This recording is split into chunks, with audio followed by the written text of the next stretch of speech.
Water has always been active in nature, constantly in movement, constantly evolving. Today, Be Water has finally mastered how to activate its full power, thanks to its revolutionary patented active system technology. It mimics the aeration process you find out in the wild, while keeping the good minerals. A process inspired by nature that filters out 99.9% of the bacteria, unleashing the full potential of your local tap water. Now, with a simple touch of a finger, Be Water brings to life premium still and sparkling water in a more sustainable way, for more taste and less waste. Enjoy a new sensorial experience all over the world, delivering a purer taste and silkier texture. Drink different. Be proud. Be Water.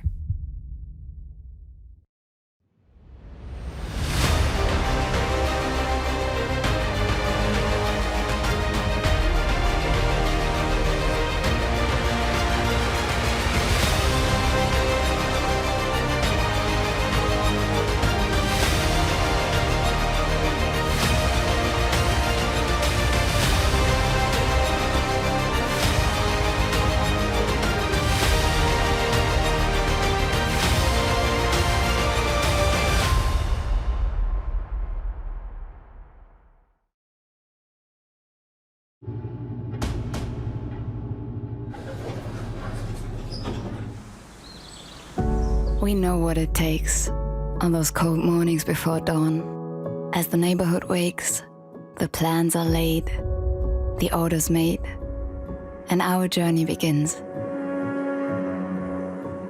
Together, we focus on detail, freshness, value, convenience, service, the preparation, the passion, the care. It's the dedication to your customers and our shared love for quality products, food, culture, and local community that ensures your business and our family continues growing, thriving, and we can celebrate our future together. We are proud to serve you.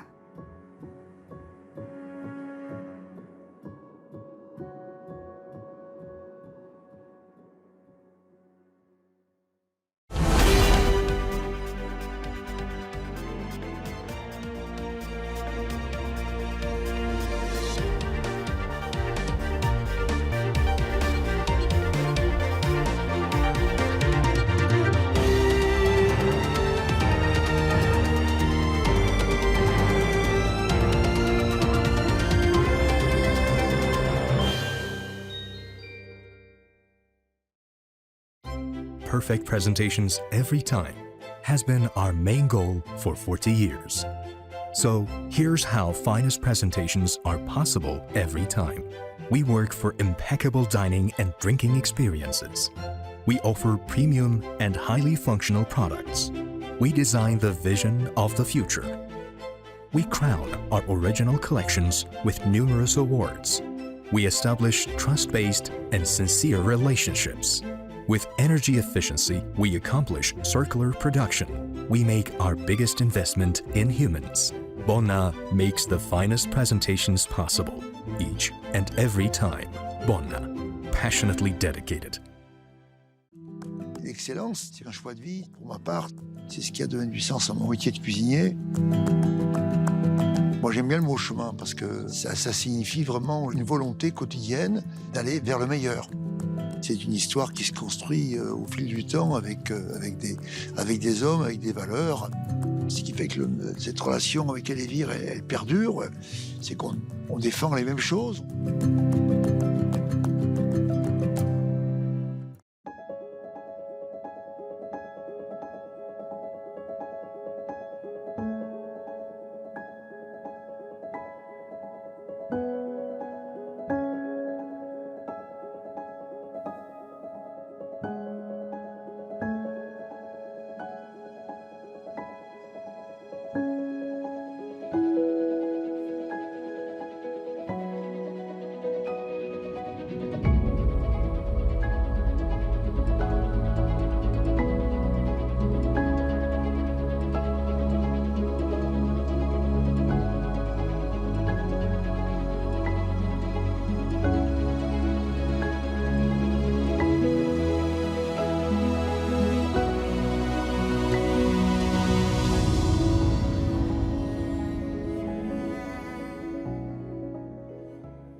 Welcome back to the European selection of the world's most prestigious culinary competition, Bocuse d'Or 2024, coming to you from Trondheim, Norway. I hope you had a good lunch break, you enjoyed something to eat, or just looking at our chefs here working in the kitchens.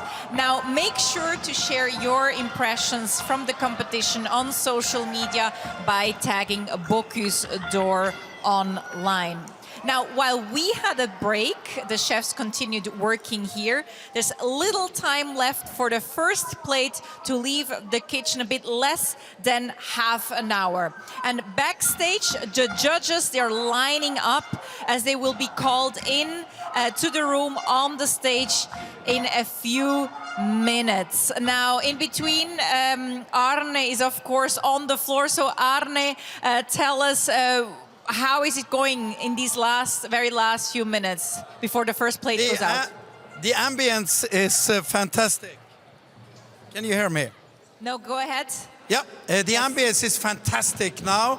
I mean, it's getting closer to where we are actually going to see the food that these fantastic chefs have been preparing for several hours. I'm at the Icelandic kitchen, and I can see on the clock they have less than 25 minutes before Iceland is going to present their plate. And it's really filling up in the audience, and it's going to be one fantastic afternoon.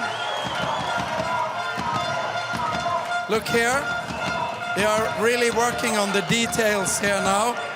Hindrik and Sindri, they seem calm, but it is quite a stress now with less than 25 minutes before they're going to go on with their first plate to the jury.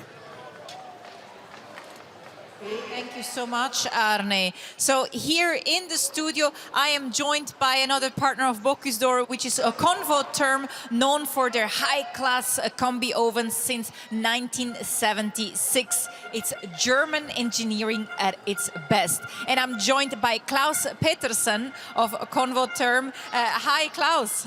Hi, Tanya. So tell us, what is the relationship between Convo-Term and the Bocuse d'Or? Why is it important to be here? Well, we've had a partnership now for more than 25 years. And of course, we see this as a very important milestone for us as a company to partner up with the best chefs in the world. And we're really honored to be able to supply the products that they use here at the competition. So you say you're really happy to support the best chefs of the world. How exactly do you do that? How do you support these chefs here at Bocuse d'Or? Yeah, Convo-Term has a global setup, both with technical support, but also the culinary support. So during the event, of course, we support them with the setup of the equipment, initial training on the equipment, and of course, if the chefs have any questions in terms of how to use it, and of course achieving the best results that they can. We have a culinary chef who's here at site, who's then supporting during the show. Now, the needs of the chefs, they have also evolved with time. So how do you make sure that you meet these needs of the chefs? Yeah, so we use this opportunity, of course, to get the feedback from the chefs. The combi ovens now from Convo-Term is in the fifth generation. And of course, we constantly try to develop new features, functions, in order to meet up with the expectations of the chefs. And yeah, the feedback we get is of high value to us, because we use this also to create new functions for us and make it as easy as possible for them to use. And we've also tried to make it a very simple operation style, which gives the possibilities to the chefs to use their creativity and, of course, use the product in the best way. Okay, so you really work together with the chefs, with the end users, making sure that their needs are met. Now, Klaus, it's the first time that personally you're here at Bocuse d'Or. So tell us, how has it been so far for you? What's your first impression? It's been really good, exciting. Of course, it's great to see how many passionate people there are, the innovations they bring to the table, all the techniques they have, the passion they bring, and of course also all the participants here, the fans who are cheering for the teams and so on. So it's been a great experience. I'm looking forward to coming back next year as well. Great, we're looking forward then for you to come back. Thank you very much, Klaus Petersen, for supporting this event. Thank you very much. Thank you. And with this, we look at a few images of Convoterm.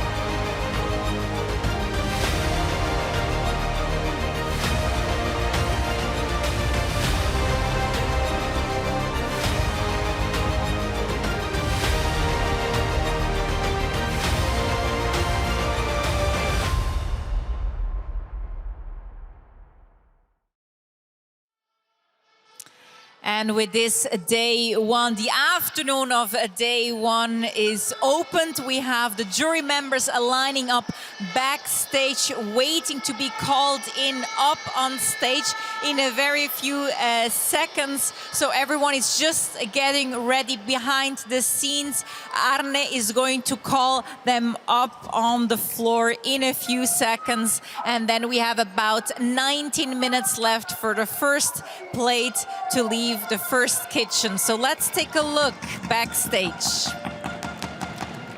Arne. Here are the people who will have the final say in who will be the winner here in Trondheim.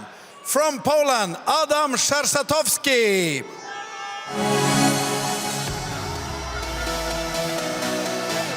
From Czech Republic, Marek Fichtner.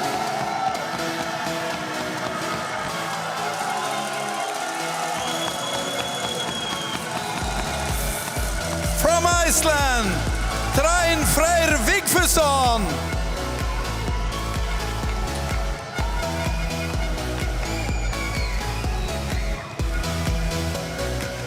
From Denmark, Francis Cardenau.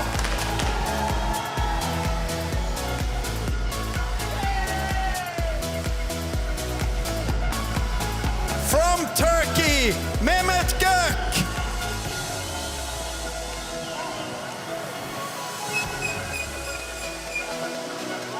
From Spain, José Manuel Miguel.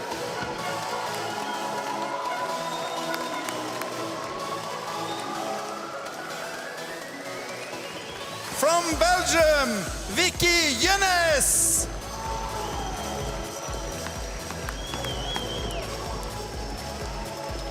From Germany, Patrick Jaros.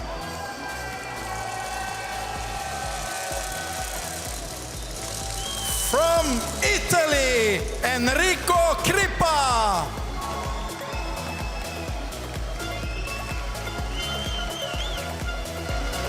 From Hungary, Bence Dalnoki.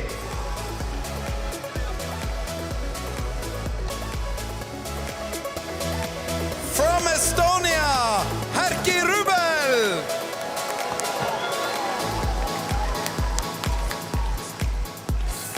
From Latvia, Dinas Svidrins.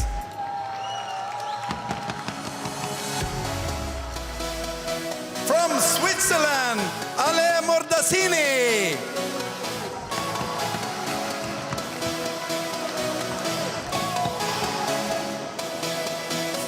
From Norway, Eivind Hellström.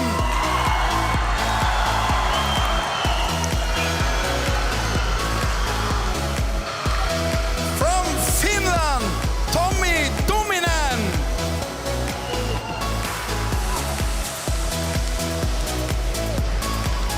From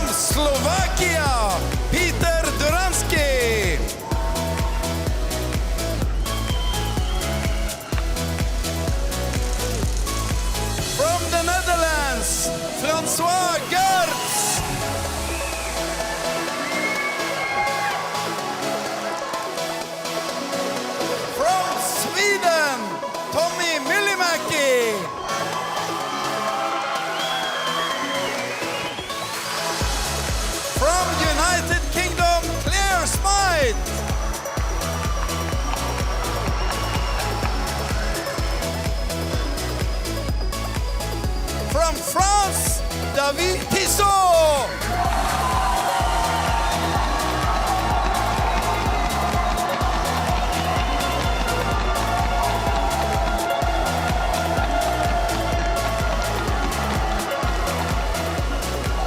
And the president of the tasting jury, Brian Mark Hansen.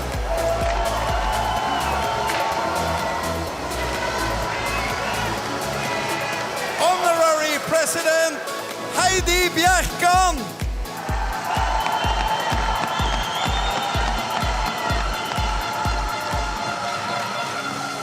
And the president of the contest, Jérôme Bocuse.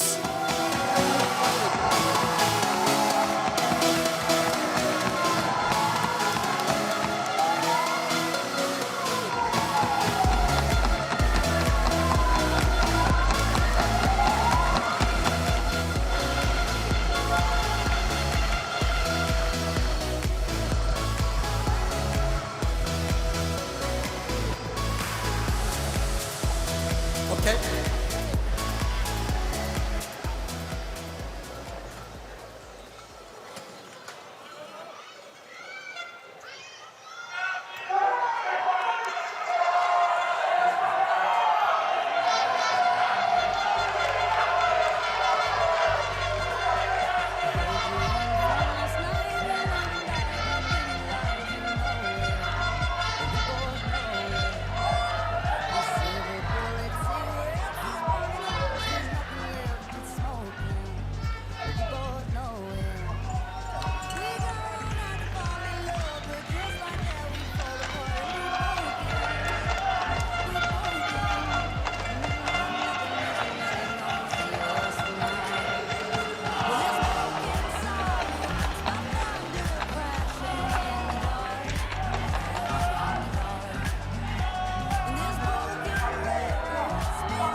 Okay, so everyone is now having their eyes on Iceland.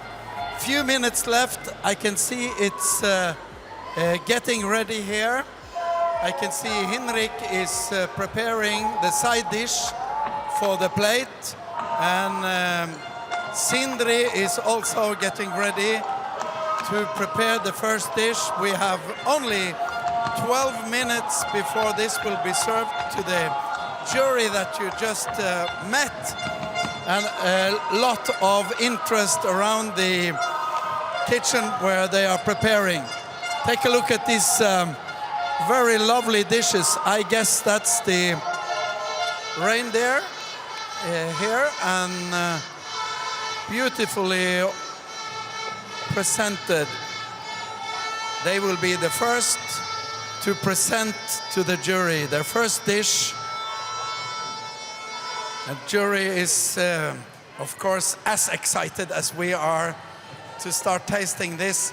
And after this first kitchen, the Icelandic guys, it will be really going on very fast from kitchen to kitchen.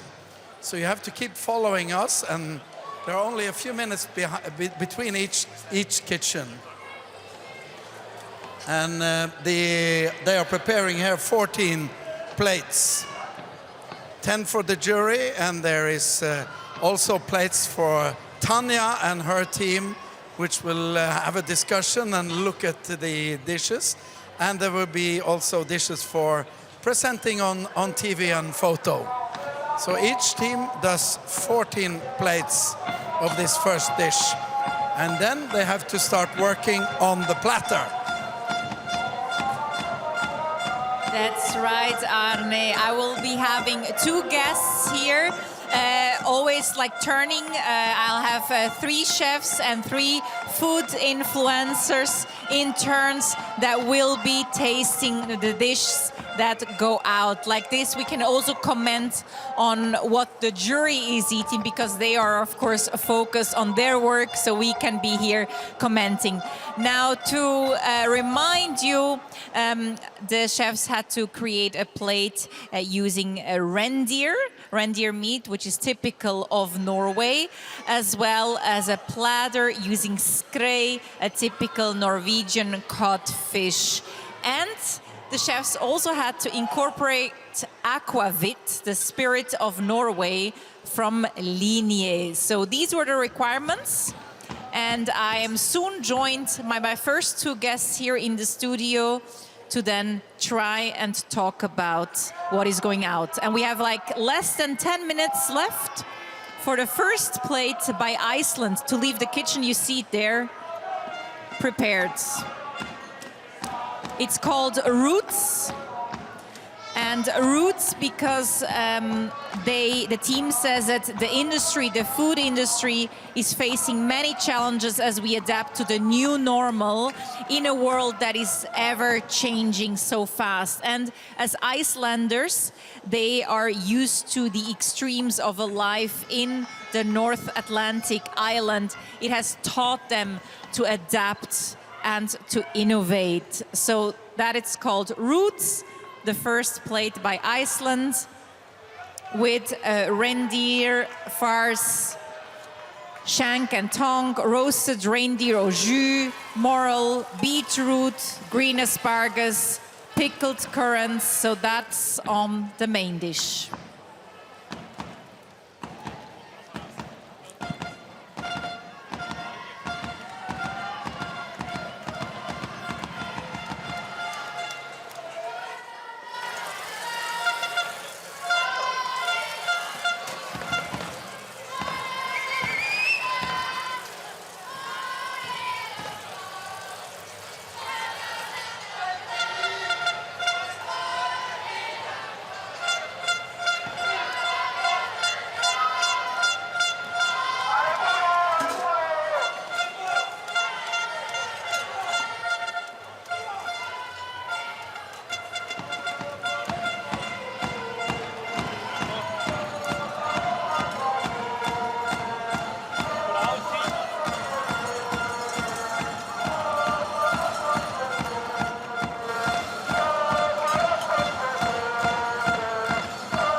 And here in the studio, I'm now joined by Philip August Bendy, Norwegian chef who also won Bocuse d'Or Silver in 2023. And we have Kevin Lee, ex-Michelin cook based in Los Angeles, also known for his Instagram. Welcome.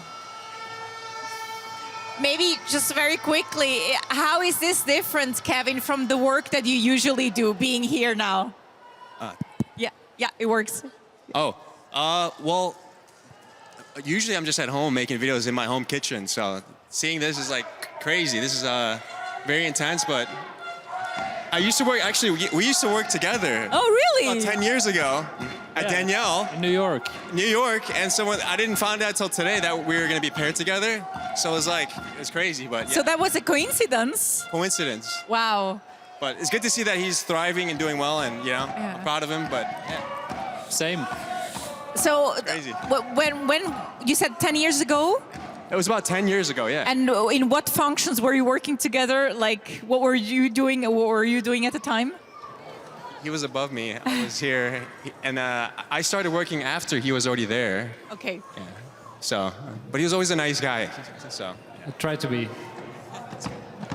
And Philip, how is it now to be in your home country for Bocuse d'Or? That must be quite exciting for you. It feels pretty good. We have a lot of Norwegian supporters. It's exciting. You can hear them. It's exciting to bring this competition to Norway. We have the most amazing produce in the world. So it should be here almost every year. But did you already have some time to do some, going around, looking at the food? If yes, what have you seen? What looks promising? I looked around all the kitchens, and you can see that the level is getting higher for each competition. Every country has stepped up the game when it comes to what they're doing in the kitchen. So it will come down to what this competition is all about, which is the flavors. The one with the most tasty food will win. Great. Well, we will taste it as well. Of course, what you say here won't count for the judges, but of course you will still transmit maybe what their opinion might be. Great. Well, thank you so much for being here. We have about 2 minutes left for the first plate to leave the kitchen. Iceland will get one plate here in the studio where you can try. So in the meanwhile, let's look at some images and pictures.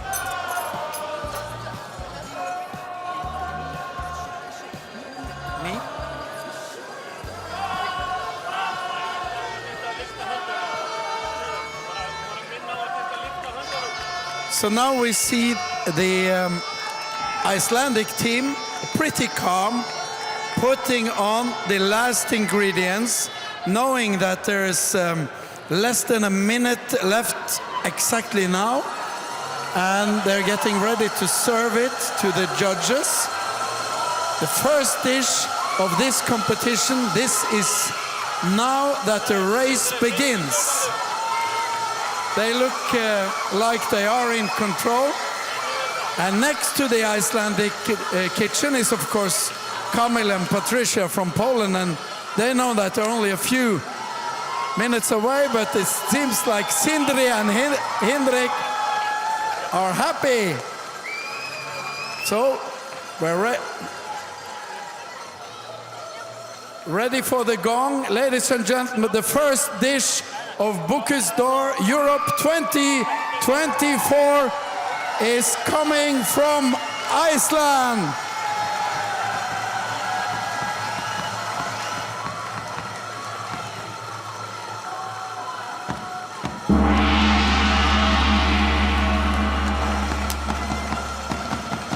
Iceland is finished and the dish is on the way to the jury. The exciting contest has started and they seemed like one happy bunch, the two guys from Iceland. Look at this. And it's also coming to our tasting board with Tanya and Philip August and Kevin. But first of all, the judges. 14 plates have been made since we started this morning.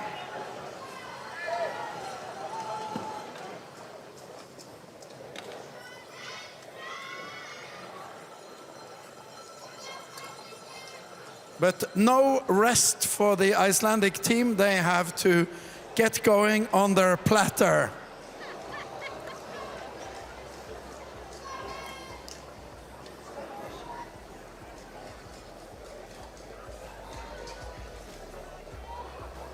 This will be the first of many nice parades.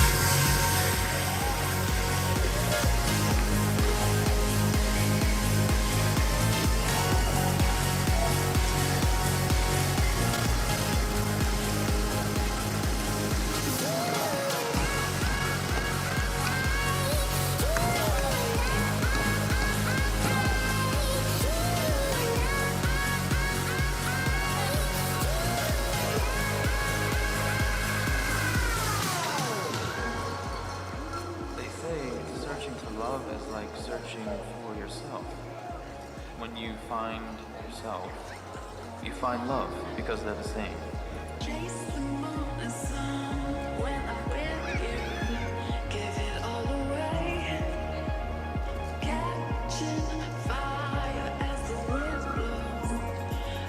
But it's a lonely city. Sometimes I walk all night without being seen.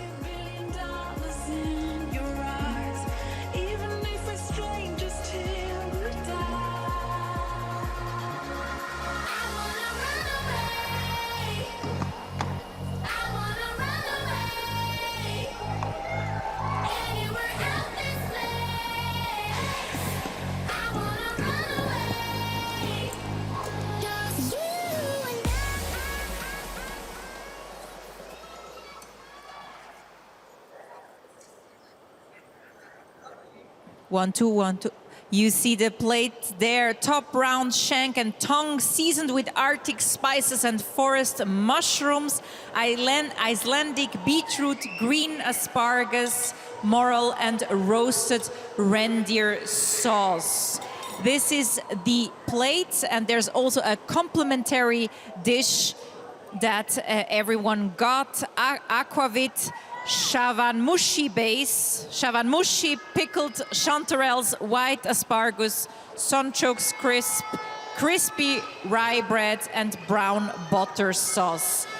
So the judges got the first plate by Iceland. We also got the first plate here in the studio. So I already see you both, Philip and Kevin, looking at it, nodding. You already exchanged some words. So what's your first impression?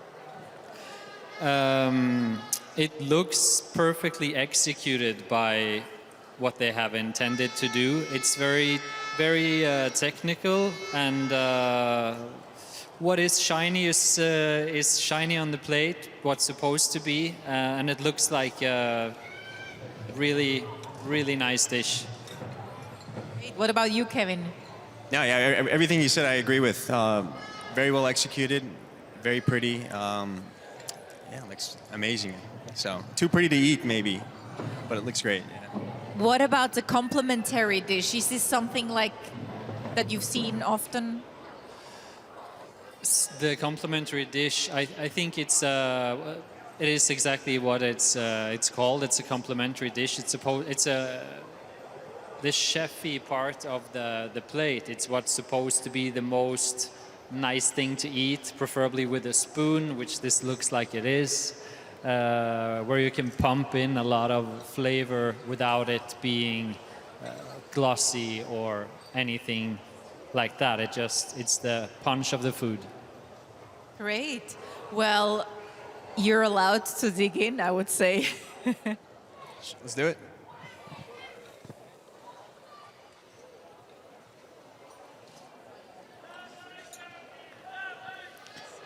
So Kevin Lee here in the studio.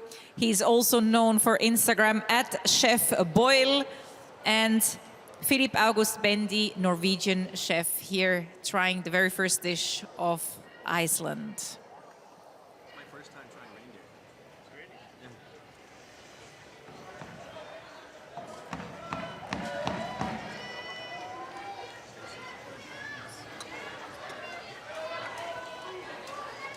Did I hear that right, Kevin? It's the first time you're trying reindeer? First time trying reindeer. So I expected it to taste more gamey, but it's not really gamey at all. So it's very nice.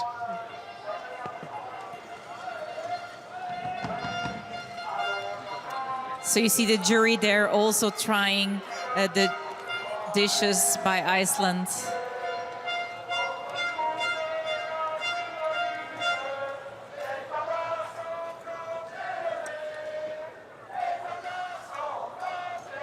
Notes are being taken by the judges.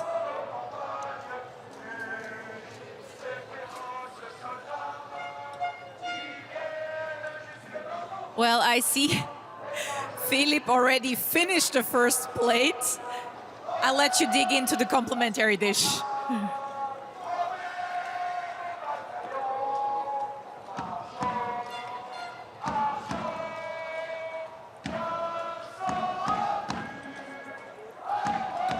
Maybe, Philip, before you continue eating, can you tell us how it's been so far? Okay, there's another bite. He needs another bite. It's so good, it seems. Food is momentarily art. So from the moment it's on the plate, that's the moment it's perfect. So that's why I'm eating it quite fast, because every second that goes by, it's kind of lowering its temperature, and it's important to respect the artistry of the plate. That being said, I think it's a super well done, nice dish from Iceland, packed with flavor, very nice sauce. The shavanmushi is fatty, has a lot of depth to it. So it's a fresh and deep plate altogether. Very well done. Great. Kevin. What was the question again? Sorry. Yeah, just now your first impression of trying the dishes. Yeah. Yeah, I mean, for this, the reindeer, I feel like it's a very traditional flavor that a pairing, you know, a meat with a sauce, but very well executed. The sauce was delicious. First time trying reindeer, I thought it would be very gamey, but actually tasted very good, very nice and clean. This chawanmushi is very tasty. It's like nice and buttery. It has good mushroom flavor, I think is in there, right? Or I taste some type of, what is that? It tastes a little bit of foie gras. I was saying, it kind of has a little bit of the foie gras flavor, but is it in here? But it has a nice buttery, fatty flavor, which I like, so it's very tasty. Great. Well, if you continue like that, you won't have any space in your stomach anymore if you finish all the plates. I made sure I was very hungry, so I'm a good eater. You know, it's also practice. So you skipped lunch today? Definitely. Good, great. Well, we have less than 1 minute to go for Poland, so I throw it to you, Arne. You can tell the guys that there's more food coming.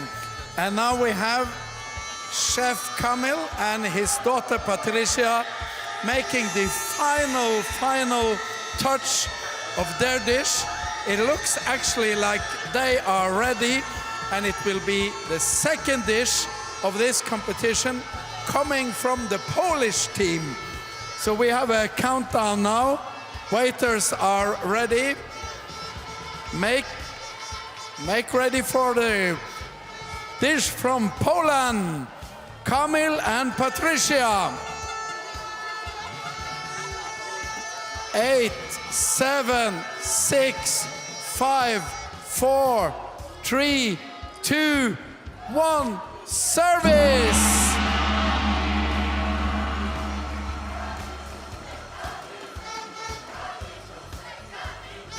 So far, both countries on time with their first plate.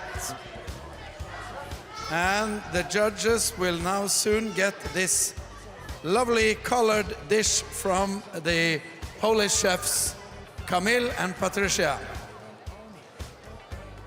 Any Polish in the audience?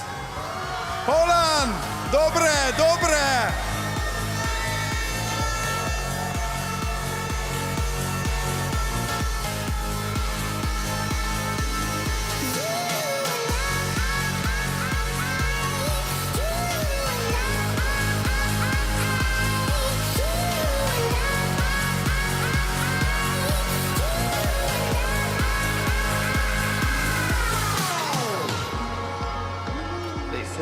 Searching for love is like searching for yourself. When you find yourself, you find love because they're the same.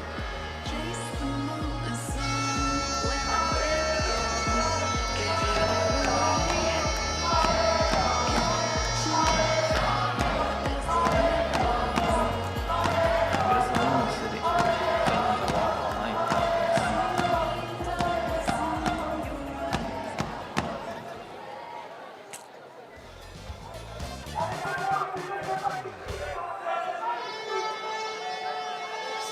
So this is the dish by Poland. It's a reindeer top round steak with bison grass aroma, reindeer demi-glace, fondant potato, morels with mushroom, duché, asparagus with dill mayonnaise, and pickled onion. That's the dish by Kamil and Patricia. They wanted to present a Polish regional cuisine as well with some of these ingredients. We have it there, and there's the complimentary plate. It's a terrine and a pâté mushroom espuma. The judges are already tasting. We have it here in the studio as well. So, Philip, Kevin, first impressions just by looking at it. First impressions, kind of similar to the last plate. I feel like it's, yeah, very nicely put together. Similar-ish ingredients, kind of. But I like, yeah, everything looks good. I like the doneness of the meat. Shiny here and there, so excited to try it. It's a nice color combination. It looks springy. It has a aroma from the bison grass, which I'm excited to taste, and yeah, looking forward to taste it. Great, we are excited to hearing what you think about it, so go ahead and feel free. The tasting is happening here in the studio as well as in the hall on the floor by the judges.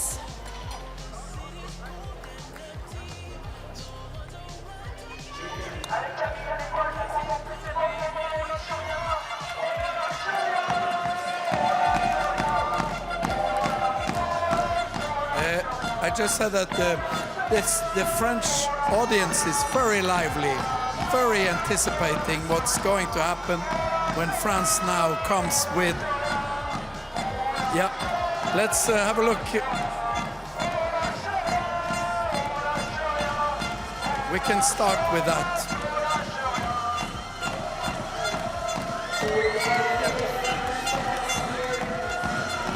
Showing their support, bringing some life in the stadium. And right now you see Danish jury member trying the Polish dish. So the Polish team wanted to take you to the beautiful Polish forests and mountains to discover what's best in them.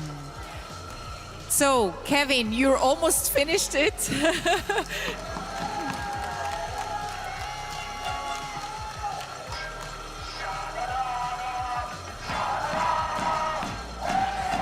Go ahead, tell us. That was very tasty. I like. It's not like the most tender piece of meat, but I do like the chew that it has, and it has good flavor. The sauce is nice. I'm not sure exactly what sauce is on the asparagus, but I think that was a nice little touch. But good flavors, I think, overall. Dill mayonnaise and dill mayonnaise. Dill mayonnaise, I see. Very tasty. A good balance of everything. I think it's a nice flavor profile altogether. I like the apricots in the upper and the smokiness from the bisongrass on the meat. The sauce is also very complementary to the meat, so it's a nice flavor and well done. Great, thank you. Heidi there of Norway discussing with Brian. And here in the studio we continue trying the complimentary plate by Poland. Maybe a word on the complimentary plate? This tastes amazing. I like this one a lot, yeah. Really good flavor, very rich, but flavors that I like. Yeah, very, very tasty. I want to learn how to make this. I was wondering, before you said that you need to try it quite immediately because of the temperature of the food as well. But I wonder, it looks so beautiful, you almost don't want to eat it. When you're cooking, so you prefer that people eat it straight away rather than looking at it. It's part of the magic. You can look at the picture, but break it as soon as possible to get the most out of the flavor. So that is what you do when you go somewhere, you eat, you first quickly take a picture and then you dig in? No, I have someone else take a picture of another plate and I immediately eat the plate with the hot food. Or what we normally do is that we try to anticipate how long it will take for the plate to reach the judge and then taste it. So it's the temperature that the judge will taste it. So it's as close to the original environment as possible. Good, we have 2.5 minutes left for the next plate, which is France.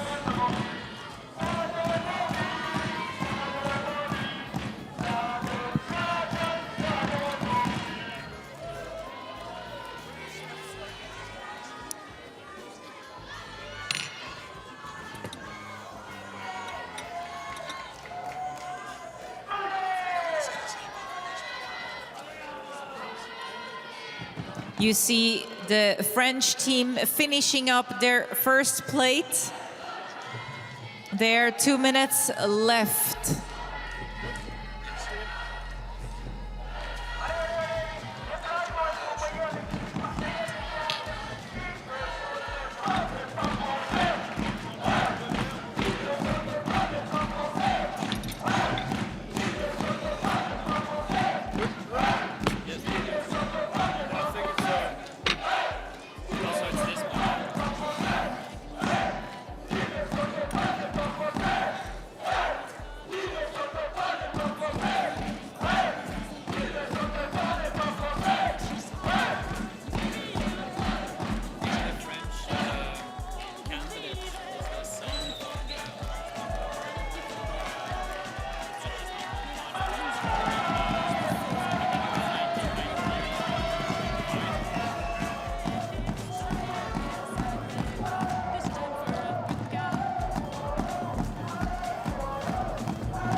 Less than 40 seconds left.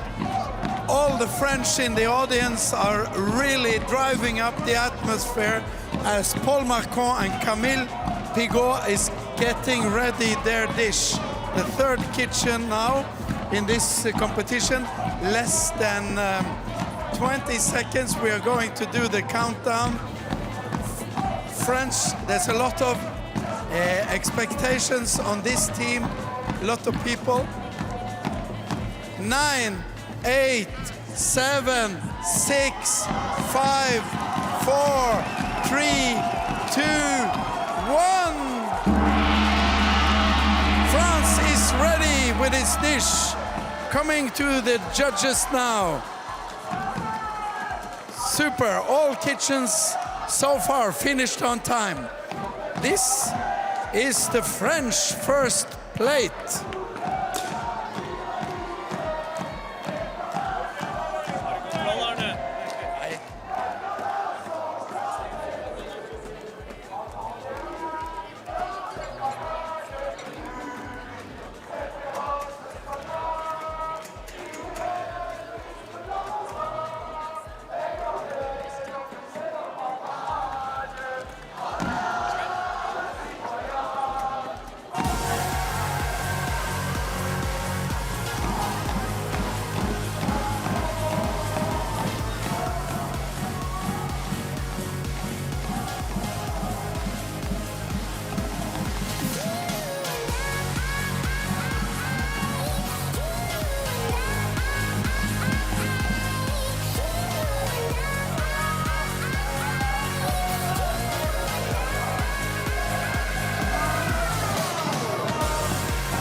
So the French plate arrived to the studio. We have a reindeer top round roti with chep praliné, shank with mustard and vin jaune, pepper-infused sauce, elderberries condiment, and a tartelette with aqua fit as well. So this is the French plate.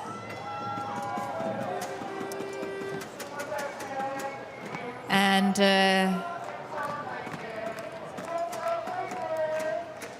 Spain's jury, Jose Manuel Miguel, looking at it, trying it now, while here in the studio,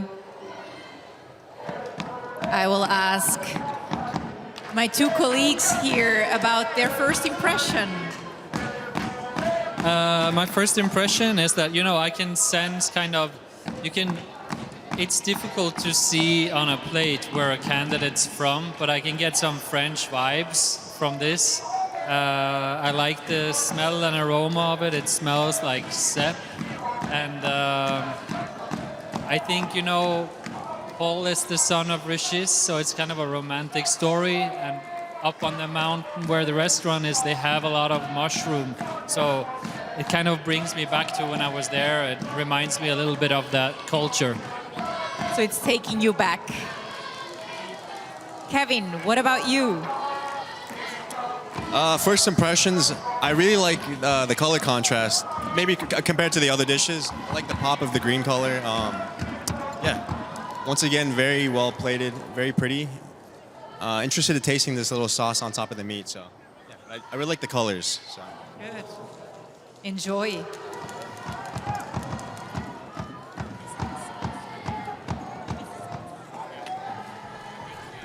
Hold on.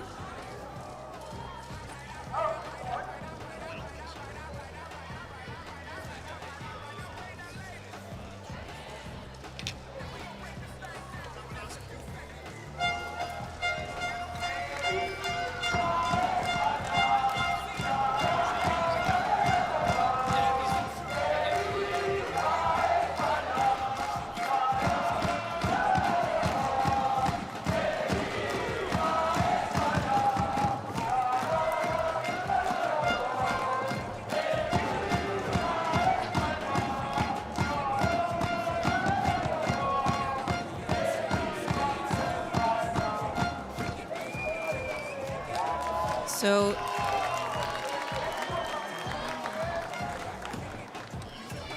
the French dish there being tasted by our judges. The tasting is happening here as well. The complimentary dish is a mustard glaze, top round, chep praliné crust, a reindeer juice, reindeer sauce with red and port wine, kudzu, and a shallot and a parsnip puree. So this, the French dish, now being tasted by Philippe Auguste Bendy and Kevin Lee here. I see you nodding. Okay. Maybe a few words on it. Very tasty. I feel like compared to the first two dishes, there's a lot more flavor going on in this one. I really like this sauce coating that's on top. Kind of has almost like a barbecue type of flavor. It's very nice. Sauce is very good, but very tasty. A lot stronger flavors in this one. Strong flavors, very tasty. Thank you so much. Very good, yeah. Strong yet subtle. It's very individual flavors that come together in a nice way. The thing standing out is obviously the reindeer, ambience, which is has a lot of flavor of this sap. The sauce goes well together with it, and the garnishes are complementing the reindeer. Great, thank you so much. And with that, I throw it to you, Arne. Yeah, as you can see, it's only a few minutes left for the Spanish to have their first dish.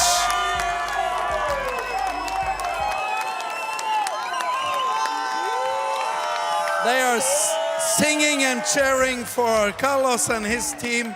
Only a few minutes, and then we will see the Spanish dish. This will be kitchen number 4. So we are on our way to this fantastic day, and all the teams delivering their first course, the plate.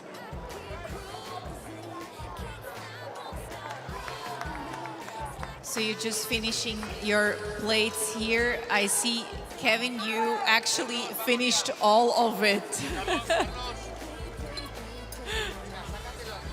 I'm hungry. Maybe for me, because I come from America, maybe.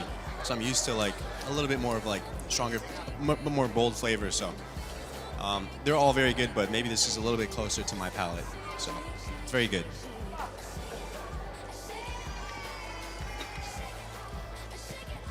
Yeah, I finished my plate as well. It's tasty, very nice dish. Well done. Thank you so much. So this was a French dish, the French plate. We have about 2 minutes and 15 seconds left for the Spanish dish to go out. You actually see it being prepared right there.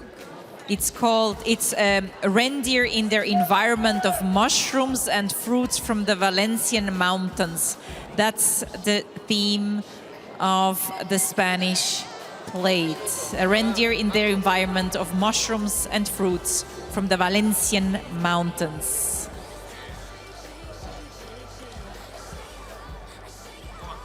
They're just finalizing the preparations. And they have 1 minute and 35 seconds left to finish it. The reindeer in an environment of mushrooms and fruits of their lands.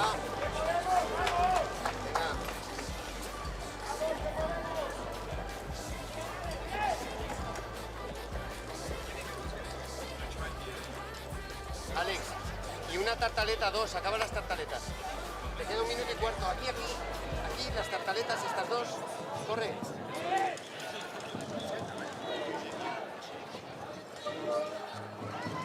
Carlos Julian and Alex Pascual finishing up in their kitchen number 4. Less than a minute left. Right, Arne? They are absolutely working hard to make the deadline. These two guys from Spain, and the Spanish audience behind us cheering, and they need some sauce. They need just the finishing touch. And then soon we are going to have the countdown for kitchen number 4, the Spanish team. So everyone be ready.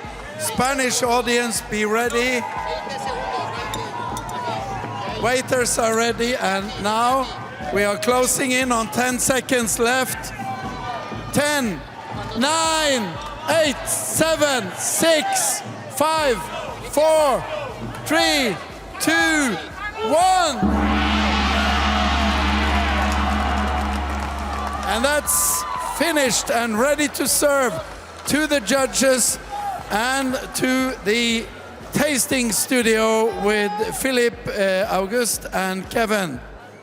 Here is kitchen number 4, Carlos and Alex from Spain. Give them a big applause.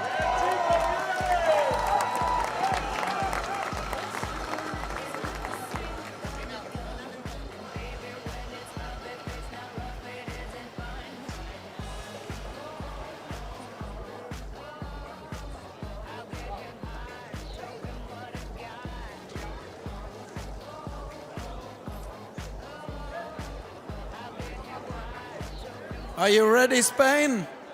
The song, ¡Viva España!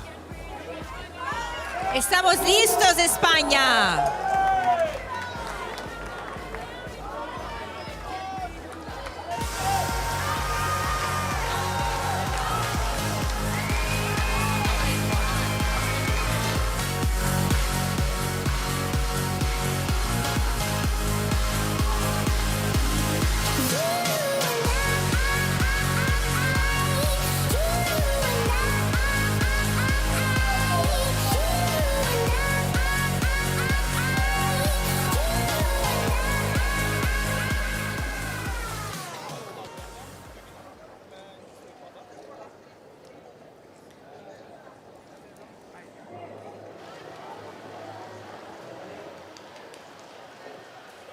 The Spanish dish is being handed out. We have it here in the studio. You see the complimentary plate right now on your screen. Yep. Okay, we'll go there. And maybe a few words on your first impression, Philip.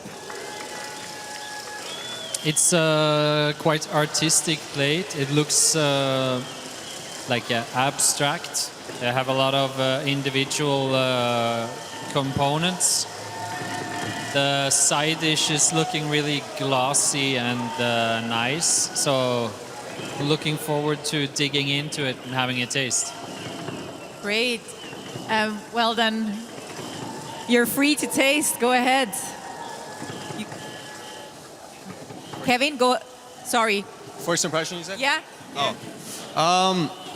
Yeah, very unique. I feel like the other dishes, a little bit the meat was more of a focus, but I feel like this, everything is kind of evenly focused, each of the ingredients on the plate, but I can't imagine what this tastes like, but it looks very interesting, so excited to try. Very, very pretty, very colorful too. So. Well, bon appetit.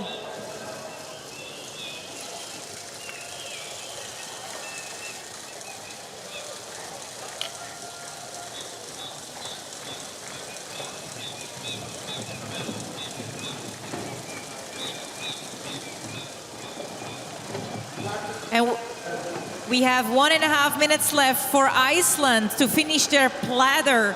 It's going to be leaving soon. So now the pace is going to be faster of plates and platters leaving the kitchens. So 1.5 minutes left. And in the meantime, here, Philip August Bendy trying, together with Kevin Lee, discussing about the sauce on the complimentary plate. We have 1 minute left for Iceland. Maybe just a quick word, Philip. A quick word, as we have like 50 seconds less left for the next platter. I just tasted the side dish. It's tartare. It's nice to goes very well together with the red wine caviar. I haven't started the rest of the plate yet, so I'm gonna do that very quickly. Kevin, shortly, how is it? So the actual tartare and I think the gelée, the little jelly on top is very nice. The sauce is, it's split. I don't know if it's supposed to be like that, but it's quite bitter for me personally, but the meat itself is great. I'm not so sure about this sauce on the side, but Thank you, Kevin. We have 5 seconds left for the Platter of Iceland to leave.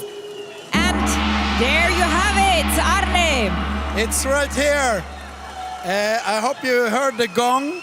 It's the first platter of this competition, so the Icelandic guys didn't rest for very long. It's hard work. They have delivered their plate not long ago. And look at this piece of art, the first platter leaving the kitchen number 1. Have a look at this.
We are here with the Czech team and the Czech audience. Look at this. They are going to deliver in a few minutes. The Czech team giving their plate as team number 5. And after that, it's going to be very quick. It's like you said, Tanya, it's then over again to Kamil and Patricia for their platter. But now the Czech is doing their first delivery in this contest, making ready their reindeer dish. It's Dominic and Adam from Czech Republic. And it's hectic in the kitchen here. It's gonna be hectic now from now on. It's only 2 minutes left for the plate from the Czech Republic. Lots of noise, lots of action. Audience is wild, and they're working hard to get it ready. Dominic and Adam.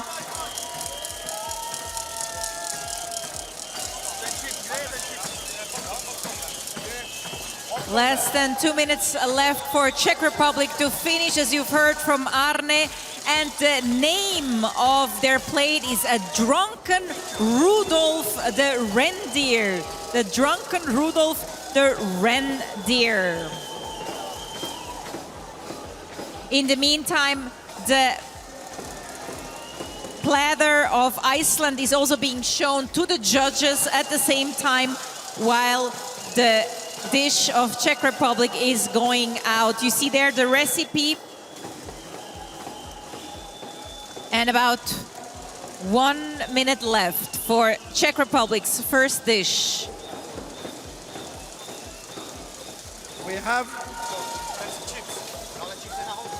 yep, as you know, if you have been following us throughout the day, they have a very energetic audience here for cheering for Dominic and Adam, and we are getting ready for their dish to be taken to the plate jury, and we're gonna have a countdown in less than 30 seconds. So I hope the Czech audience will help me counting down for Dominic and Adam. We have 20 seconds left, and it seems like they have managed to meet the deadline. And ready for 10, 9, 8, 7, 6, 5, 4, 3, 2, 1. Czech Republic ready with the first course.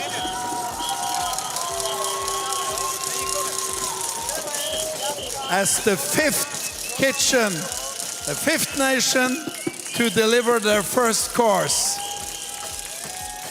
That's right. And what the judges will be getting is a slow-cooked skrei and lightly smoked scallops seasoned with citrus and fresh herbs, and port wine gel, Icelandic skyr seasoned with black cardamom, lightly pickled apples and cucumber seasoned with dill, and Icelandic biodynamic wasabi root. So these are the ingredients of the dish by the Czech Republic. We have the dish here, and it's now being served to the judges.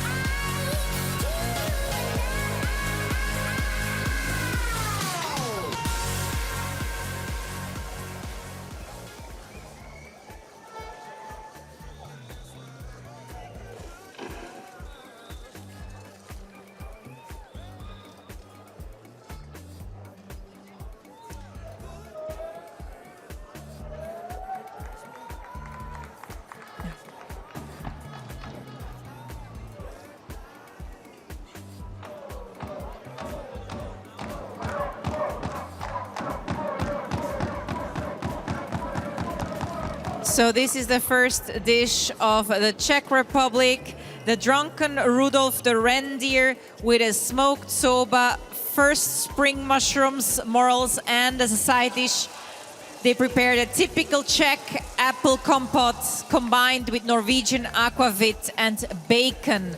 And the Czech ingredients are morels, apples, bacon, and asparagus. Now you have it in front of you here in the studio, Philip, August, and Kevin. Tell us, what are your first impressions looking at it? I like the name of the dish, the drunken Rudolph reindeer. It kind of looks like it had some fun on the way, and this is what it ate. So it looks like the habitat of the reindeer, and I'm excited to try it out and see the flavors from the Czech Republic. Great. Kevin, anything to add? Yeah, I agree with everything he said. You know, very kind of similar plating to like the first few, but yeah, I like the colors as well. I'm excited to try this little tomato dish on the side here. But yeah, I think we're missing a sauce though, right? So. Great, well, enjoy. Thank you. Thank you, thank you. The aquavit is actually in the complimentary dish, the aquavit sauce.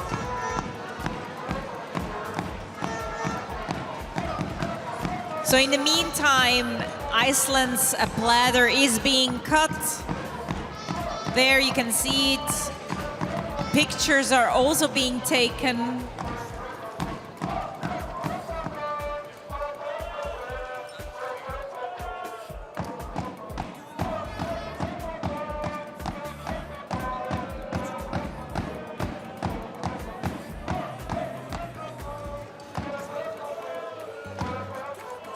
We have about 1 minute left for Poland's team on a platter to leave their kitchen.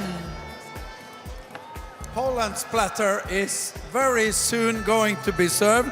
As you can see, it is also a piece of art. With all these decoration, they are going to give this platter a tour over, and in front of the judges we have one plate jury and one platter jury. And look at this Polish work by Kamil and Patricia. They will now very soon be finished with their two dishes, just like our friends from Iceland. And we are very soon counting down for the Polish platter. 10, 9, 8, 7, 6, 5, 4, 3, 2, 1. Dobre, Poland. The second platter of today.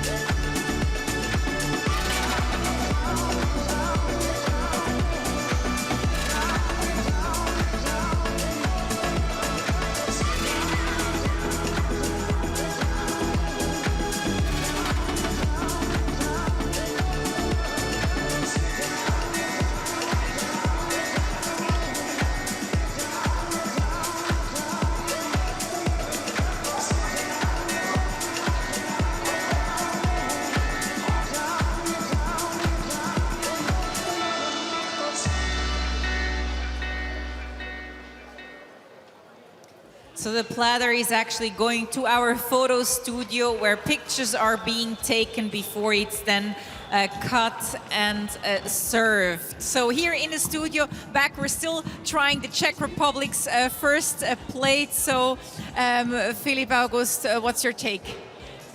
I really like the complimentary plate. It has a lot of sweetness that I think goes well with game meat. It's also not what I expected. So I think that was very nice, fresh side dish. The main plate, the meat is cooked very nicely, and you see a lot of the competitors are using some of the same ingredients. So it comes down to who can manage to perfect the flavor the most. It's more difficult to set them apart when it's also the same ingredients being used. But all in all, it's an interesting combination, and best of luck to Czech Republic. Thank you. Kevin, what surprised you in trying this dish? I feel like the flavor of this was nice. It's flavors that you don't taste much of in America, so yeah, it was a nice little surprise. I really like this wasabi and apple flavor with the beetroot here, or whatever this jelly is, but that was a nice little surprise, nice little touch. But yeah, like he was saying, they're all using the same ingredients. It's kind of hard to separate, but it's the small little touches on the side. I feel like that set the countries apart. But yeah, it's very good.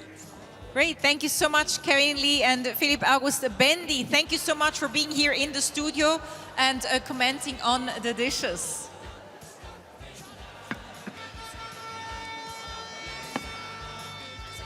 And now we still got the theme on a platter of Iceland is now here. It's the last dish that Philipp August Bendy and Kevin Lee will try in the studio before we swap our experts here.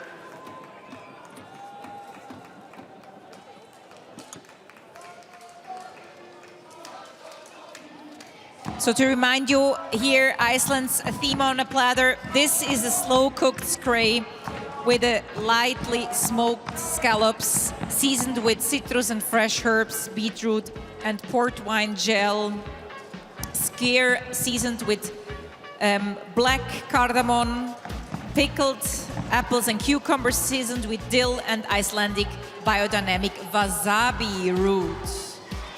And less than a minute left for the Netherlands to finish their first plate. Over to you, Arne. We are getting ready for the Netherlands. Holland will have their first dish, their plate dish with the reindeer, working hard to finish it all.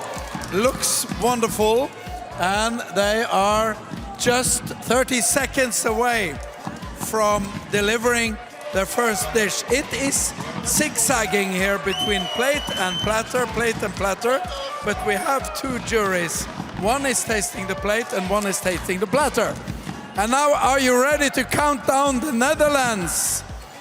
Holland, 10, 9, 8, 7, 6, 5, 4, 3, 2, 1, go!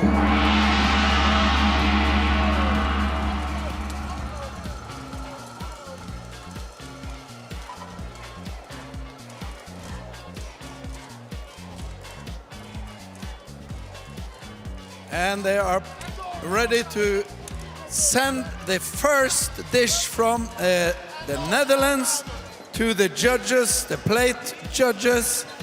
And after that, of course, we are moving on to the platter of the French team.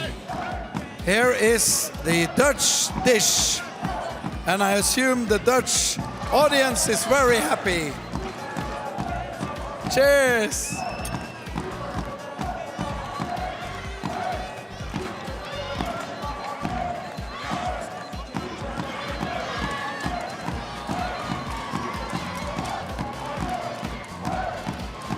Lining up for the first dish from the Netherlands, the first plate. Ladies and gentlemen, any second now, presenting to the plate jury from the team of Marco.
So you can see Poland's theme on a platter is being cut there and being served in a few seconds. In the meantime, here in the studio, we swapped our experts.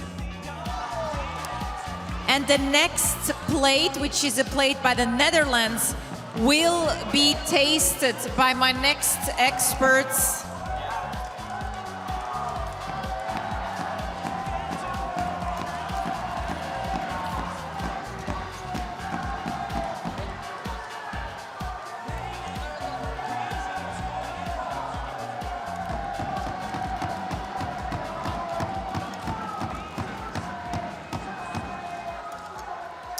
In the studio here, I am now joined by Swedish chef Sebastian Gibrand. He's a Bocuse d'Or Silver winner 2021. And Nicola, she is a travel and food creator based in London. Her Instagram is called @polka.passport. So they're here now with me in the studio. They're going to try the dish by the Netherlands. Welcome, Nicola. Welcome, Sebastian. Thanks so much for having us. Thank you very much. Great having you. So you have the pleasure of commenting the next few dishes. And I'll let you dig in while we look at France finishing on their plate. Thank you.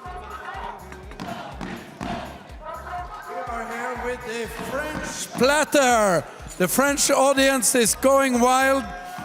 The last dish from Paul and Camille. They are going to present their platter in 20 seconds. And this will be the final dish from the French kitchen. Let's all count down the French. 10, 9, 8, 7, 6, 5, 4, 3, 2, 1. French platter. Ladies and gentlemen, the final dish from France.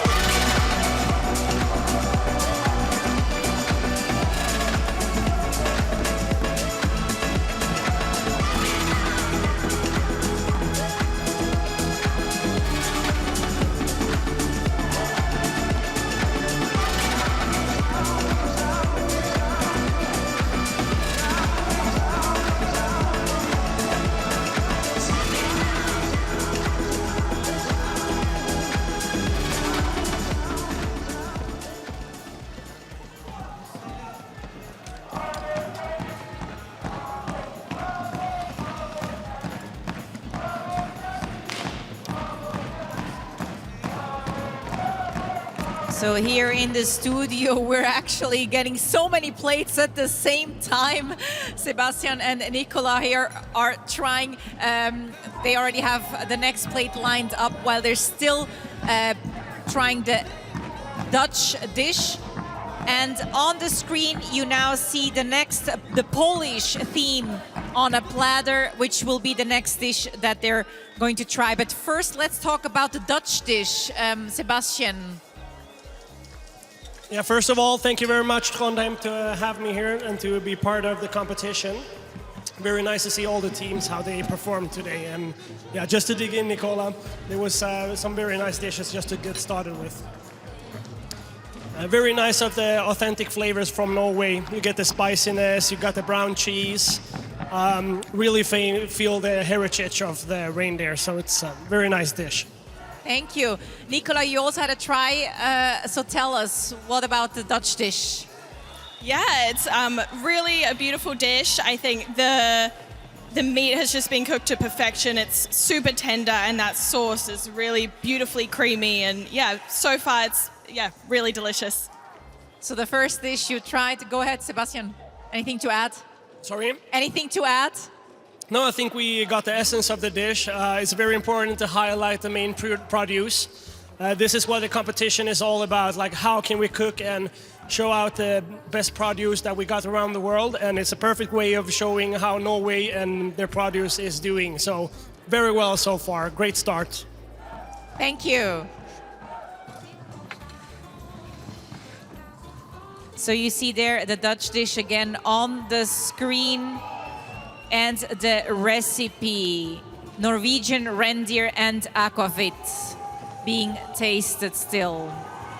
There's many things happening at the same time, so don't get confused. Here in the studio, we're still finishing the dish by the Netherlands. With our new commentators, Swedish chef Sebastian Gibrand and Nicola, a travel and food creator based in London.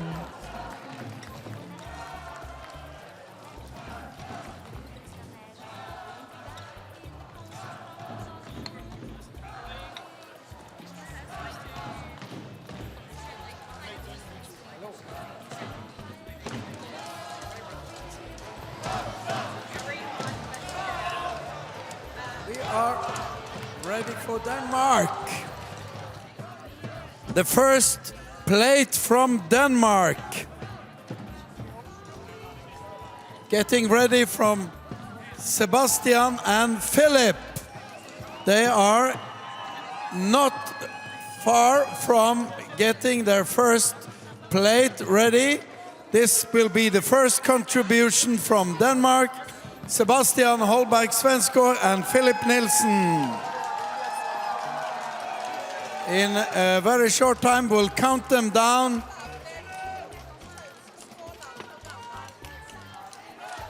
It's less than 40 seconds. Are you ready for the first course from Denmark? Denmark has been a fantastic atmosphere around the Danish kitchen all day. Now they are delivering the first course. So, vi må ha bilder av ham. Okay, are you ready to count down? Denmark, 10, 9, 8, 7, 6, 5, 4, 3, 2, 1. Denmark!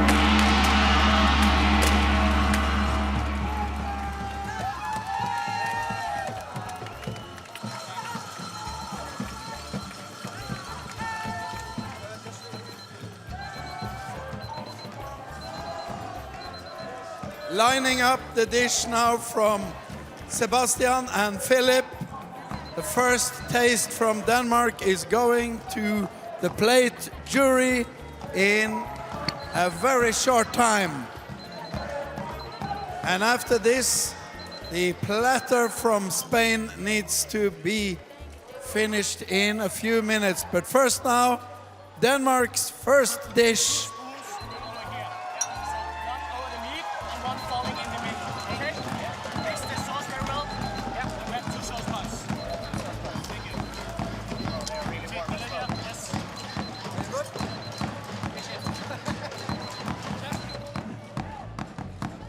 So there on the screen you now see Denmark's theme on a plate.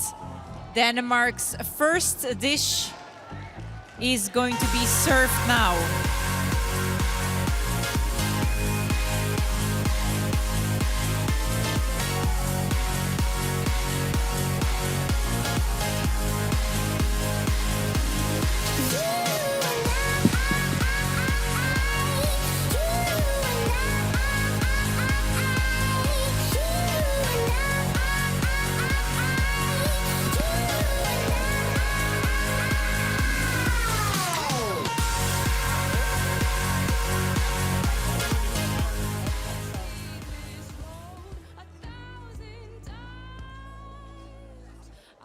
So the Danish dish is now being tasted by our judges. Here in the studio, we're finishing up tasting Poland's theme on a platter, while Sebastian is already taking pictures of the Danish dish, so two dishes at the same time. Maybe quickly, Nicola, before you dig into the Danish dish, can you say a quick word about the Polish theme on a platter, cod roulade with scallops and chorizo and lobster sauce? Yeah, it was really nice to see some fresh flavors in there. And again, I think I loved the color on the plate and just the kind of contrast between each of the elements was, yeah, it was really lovely. I agree, and I think that the flavors were working very well together. Different palate. It was a little bit spicy, a little bit pickled, but I think it really highlighted everything. So kind of lift each other up about the tastes. So very nice. Great. So that was the Polish platter on a theme on a platter, and now you're already trying the Danish dish. Sebastian, a quick word on that. You can really tell that you have an identity in the dish. It's very Danish, very petite, very light. Love the colors. Tasted the meat now, very flavorful. Even with a small bite, you get an enormous flavor explosion. So it's, yeah, very nice taste. Thank you so much. Now, Nicola, I mean, you as a food blogger and travel blogger, what do you look out for when you try a dish? So, I mean, obviously our eyes eat first, and with this dish particularly, there's such intricacy in the elements, which I think is really beautiful. And then I think I'm always looking for something new and exciting on the flavor palette, and so I'm excited to get stuck into this and see how it is. Great, well, enjoy. There you see it again, the recipe of the Danish dish being now tried by our judges. Tasted. The Danish dish is called Harmonies of the Forest. The main piece is a reindeer, plain minced meat, mixed minced meat, black mince, thyme mince, browned onions, and animal glaze.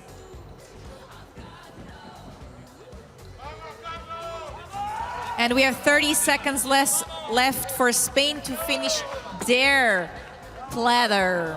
So over to you, Arn. 20 seconds left for Spain.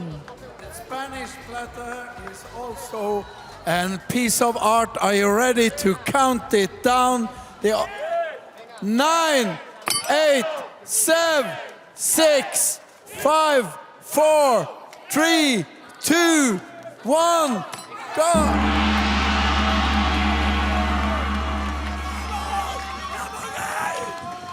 This wonderful platter is the last of the 2 contributions from the Spanish kitchen. Going over and into the audience.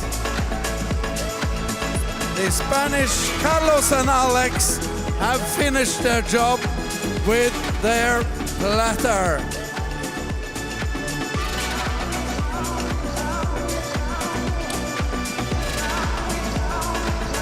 Next is Italy's plate, but first this wonderful Spanish platter.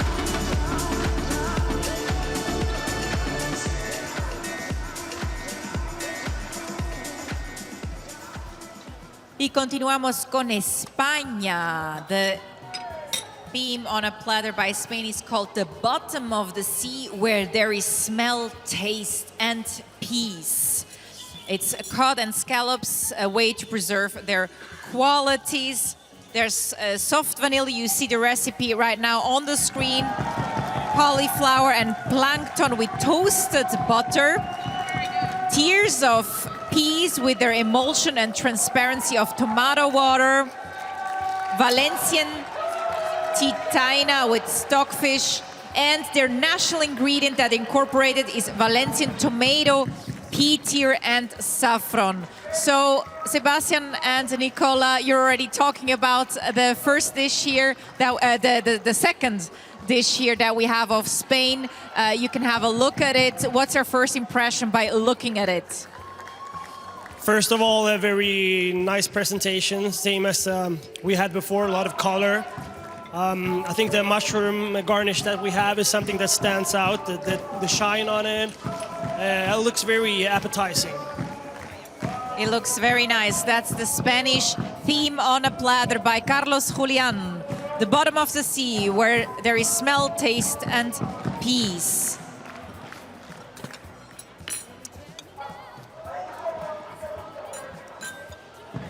And in the meantime, France's theme on a platter is now being shown to the judges, while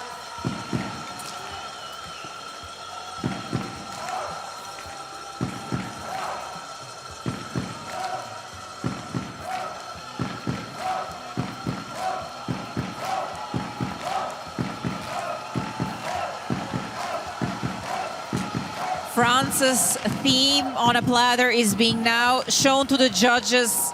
It's a Norwegian scray and scallops, childhood mushrooms and freshness of fennel, carrot sauce, stockfish, and potato stew that is now being presented there to the judges. In the meantime, back here in the studio, we still have Spain's theme on a platter. So I'm going to ask, I see Sebastian already tried a little bit of it.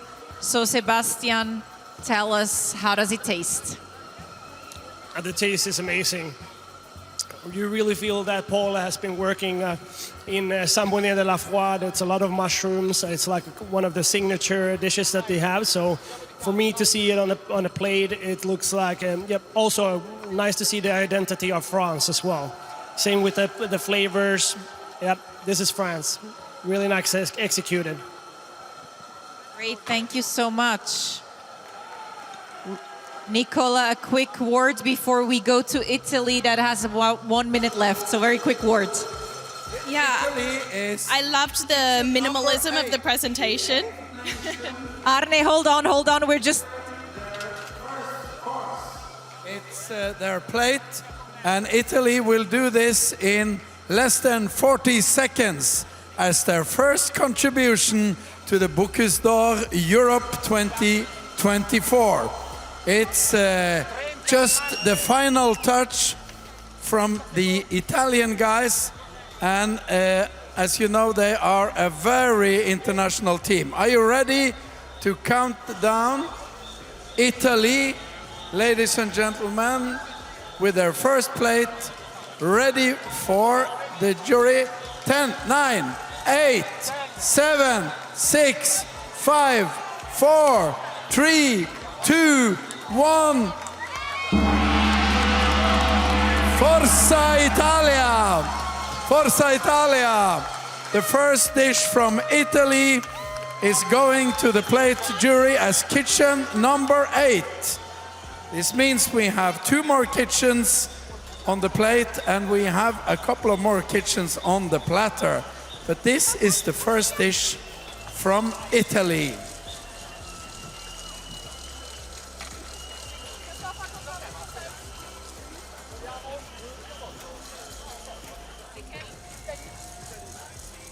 It's very hectic, but we have 2 juries, one for the plate and one for the platter. So I hope you can follow us as we zigzag between the nations.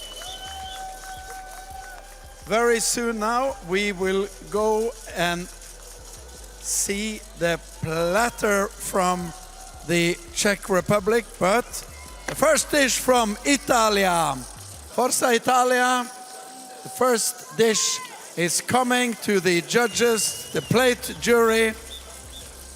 Italia, and is second now. 8 kitchens have delivered this first plate. So the theme on a plate, the first one by Italy, is now being served.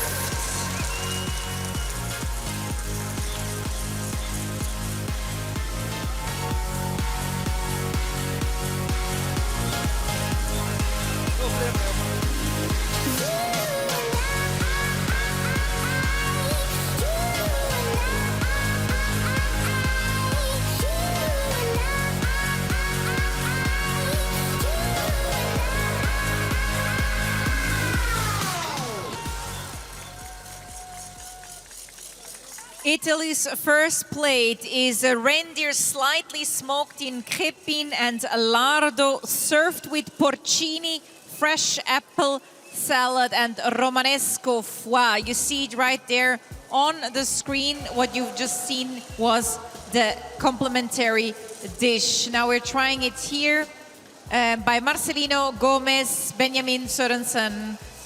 This is the first dish by Italy. Sebastian, your first impression of the dish? First of all, it's very how do you say it? Artistic, very minimalistic. Everything looks very nice. A little bit of the glossiness in the meat, but very artistic and floral on the first notes. What about you, Nicola? Yeah, I think this plate is so elegant, in my opinion, and both in looks and in taste.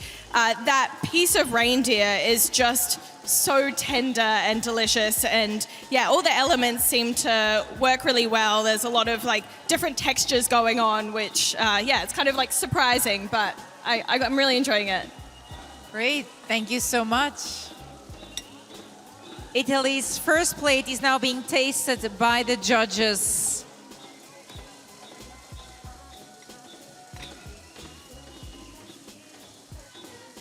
And Czech Republic is finishing their theme on a platter. They have 1.5 minutes left for their theme on a platter, while everyone else is still tasting Italy's first plate.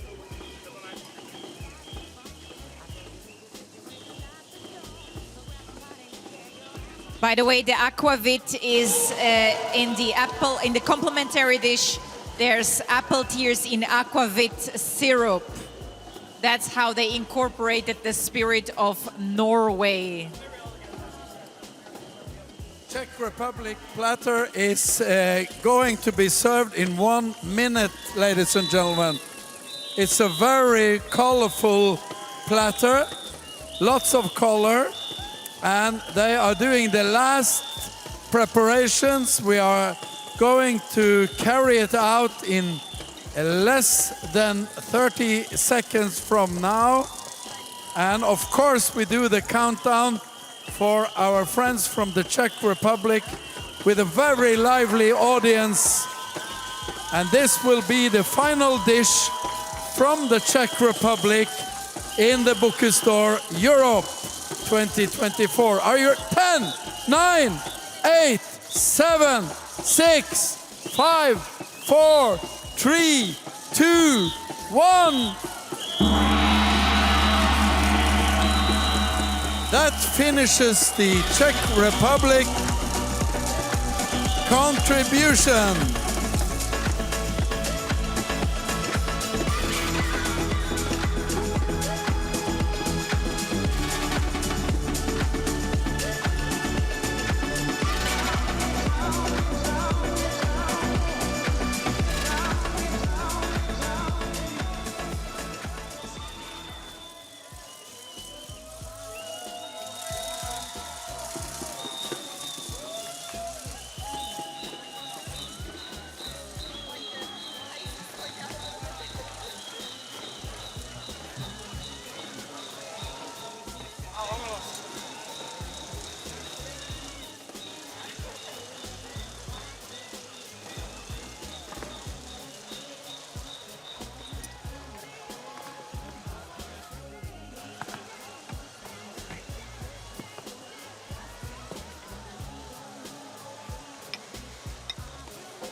So now we have Spain's theme on a platter, which is scray cod and ladyfish in a sea of glass.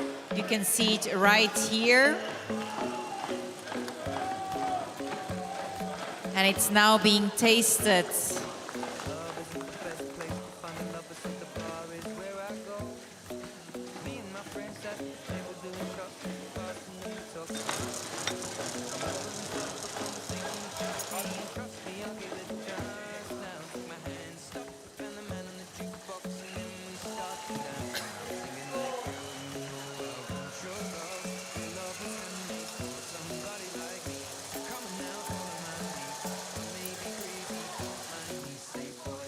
So Spain's theme on a platter, their tribute to their culinary heritage. The national ingredient is the Valencian tomato, as well as the petir and saffron. It's now being served to the judges, or tasted by the judges, I must say. And here in the studio as well, Sebastian and Nicola still taking some pictures and trying the Spanish theme on a platter. Sebastian, you already had a taste of it, so your comments. I try to get so much taste as fast as possible to kind of get an impression of the dish. It's a lot of color, very nice. The tomato, the essence, and the teardrop piece is really beautiful. The sauce got its like sweet touch to it as well. That works good with the fish.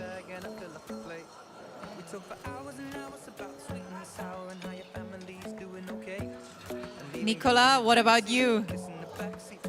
Yeah, I thought the presentation of this dish is really quite fun and playful. Some really interesting elements going on, especially with the nori. I thought that was, quite an interesting contrast. And each element just is, again, it's quite surprising and a little bit different, but all very delicious. Great. So the theme on a platter by Spain, commented here in the studio by Sebastian, Gibrand and Nicola.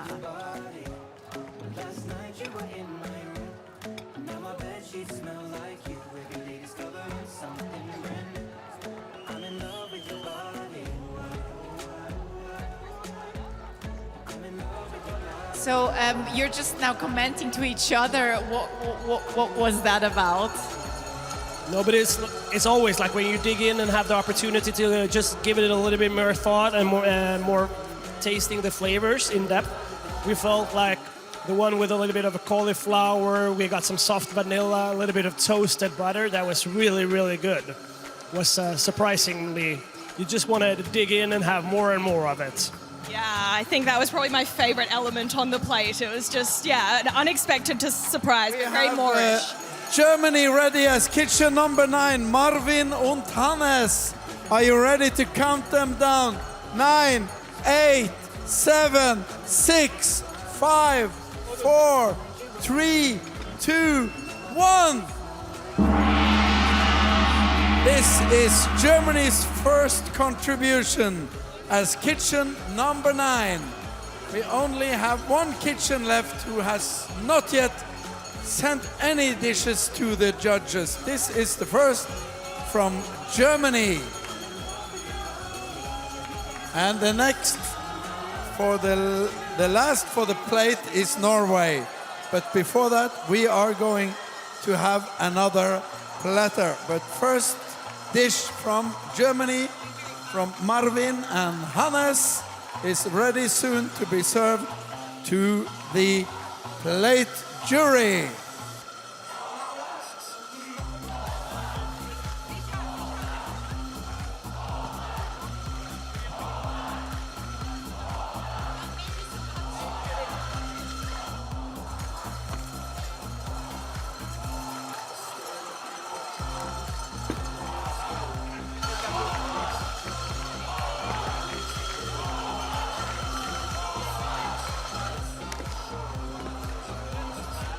It's a very excited Norwegian audience getting ready in a few minutes for the first dish from Håvard and Grunde.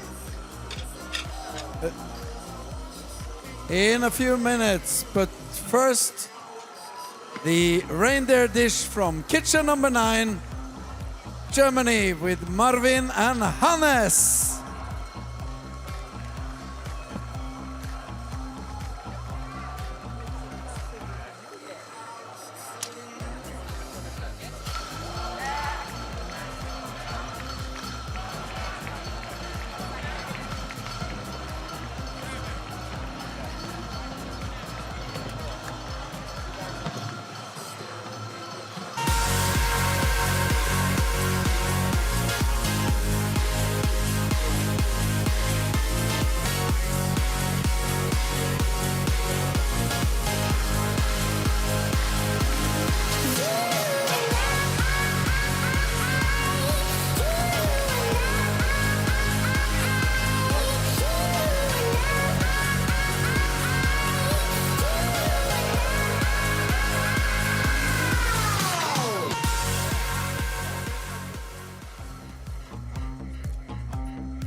So the German dish is being served. We have Germany's first plate that finished.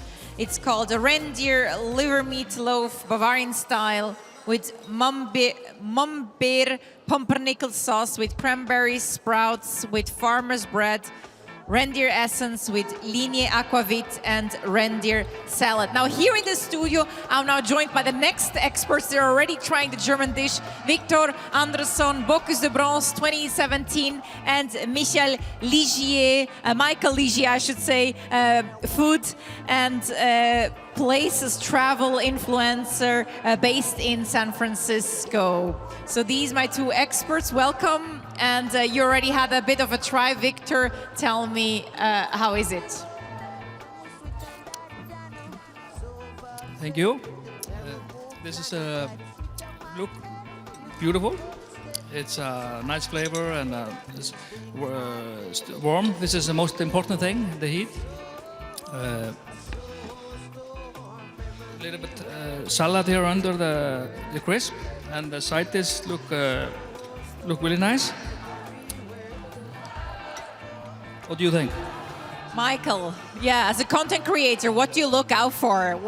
No, I think the dish is beautiful to start off with. I think the textures, the flavors, really interesting. A little bit of a here meaty on texture. The kitchen of the Netherlands, it's getting close to finalizing the work of the day for Marco and Steen, and they are now going to present their platter in 10 seconds from 10, 9, 8, 7, 6, 5, 4, 3, 2, 1. And this concludes the phenomenal effort of Marco and Steen from the Netherlands with this magnificent platter going to be taken out to the judges.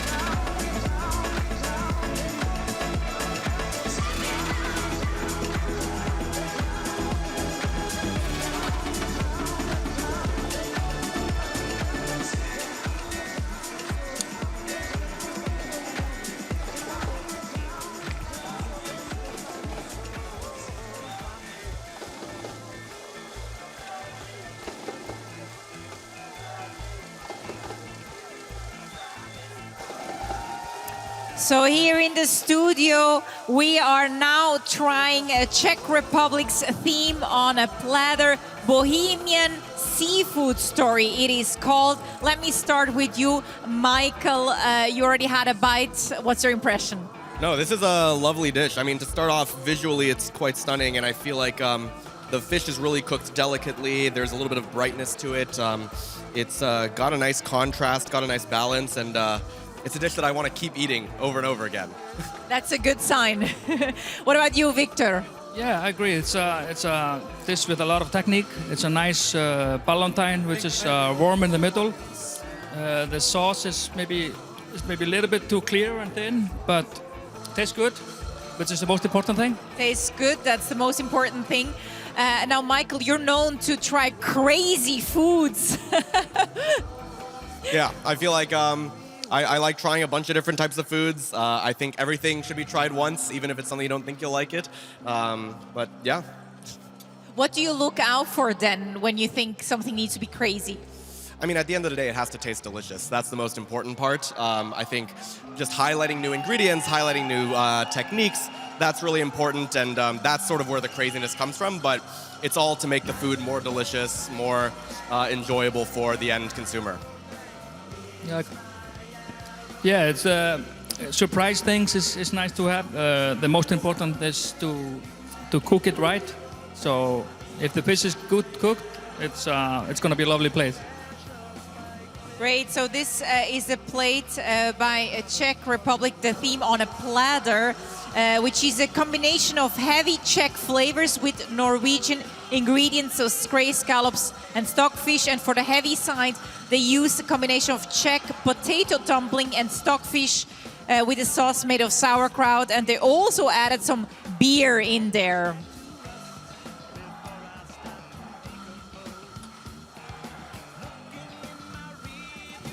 Anything else that pops to your mind? I just tried the dumpling, and personally that is fantastic. It's like really warming, something that's nice and hearty. Compared to the light, delicate fish, it's a really nice contrast there. Really nice. I agree. Great, thank you so much.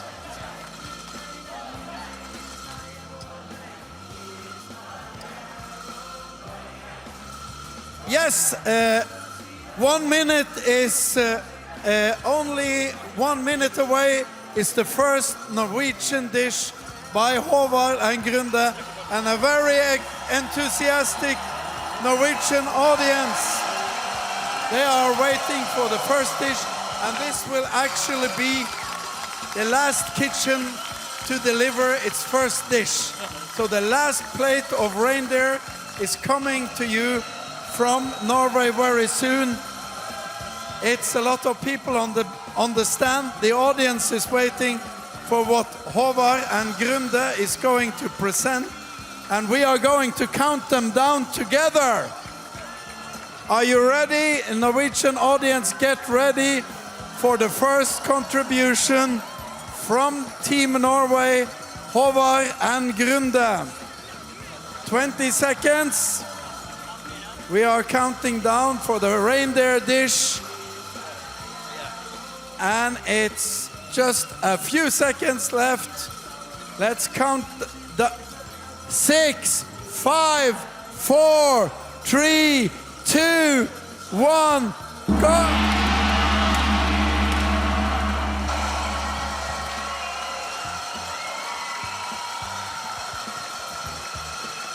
The plate of the last team of the day is now going out. Reindeer from Røros by Howard Werkland. And they actually wanted that old school cooking feeling in their dish. The reindeer is actually pan-fried in a lot of butter with spices and herbs, complemented by fresh and fragrant early spring vegetables. It's now being served to the judges, and it's coming to us here in the studio, so you will see a close-up of the dish in a few seconds. Norway's first dish theme on the plate, reindeer from Røros.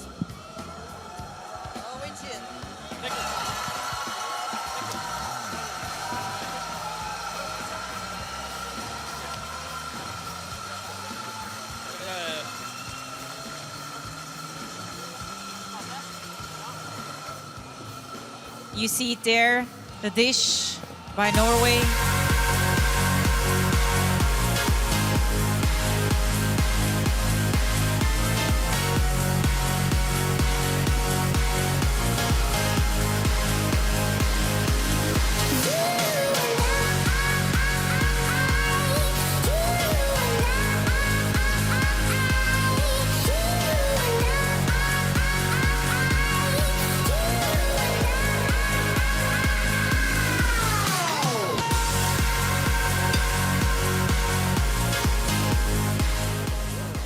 There you see the dish for Howard. Reindeer meat needs to go in a hot pan to get all the true flavor. They use a lot of butter. And Michael, you already had the chance to try it. You were nodding. Tell us your first impression. I mean, first off, it is a beautiful, beautiful dish. It's absolutely gorgeous. And I feel like it uses a lot of flavors that I don't often see together. So it's got a little acidity, which I love. It's got a little bit of that 5 spice, which is beautiful and comes through super nicely. I mean, this is like a really sort of like flavor overload on the tongue, and I kind of love it. You kind of love it. That's a good sign. Victor, what about you? It's a beautiful plate. First of all, it's a lot of technique, and you can smell the flavor like before you taste it, which is obviously really, really nice. The meat is you can taste it's like a steak flavor of it, so, and a lot of nice things on top. It's a beautiful dish. Now, Victor, you're from Iceland. There, I think you also have some reindeers, but it's not. Do you also use reindeer meat? Not so much, right? Reindeer. Yeah. Yeah, we have a wild reindeer in Iceland. We just a limited license of getting them, so they are extremely expensive. So do you also think that reindeer meat needs to go into a hot pan, like Howard? Yeah, it's similar like I would do, like a nice grill flavor, flavor of butter, juniperberries, like a wild game meat. Great. Yeah, Michael, have you had reindeer meat before today? Yes, I have. I've actually had it in Norway for the first time, which was great. And it's a very different kind of meat that you wouldn't expect. You don't get too much of that sort of like gamey flavor in the US, but I've come to love it. Only platters left now in the competition, and Denmark is getting ready to deliver its final dish from Sebastian Holberg Svensgaard and Philip Nielsen. The Danish platter will be served in soon to be 30 seconds, and the Danish audience is going wild, getting ready to cheer off Sebastian and Philip with their final dish in this competition, the Bocuse Europe 2024. We have soon only 10 seconds left. Guys are happy. 10, 9, 8, 7, 6, 5, 4, 3, 2, 1. Denmark! The Denmark platter is ready to be served. Last contribution from Denmark in this competition.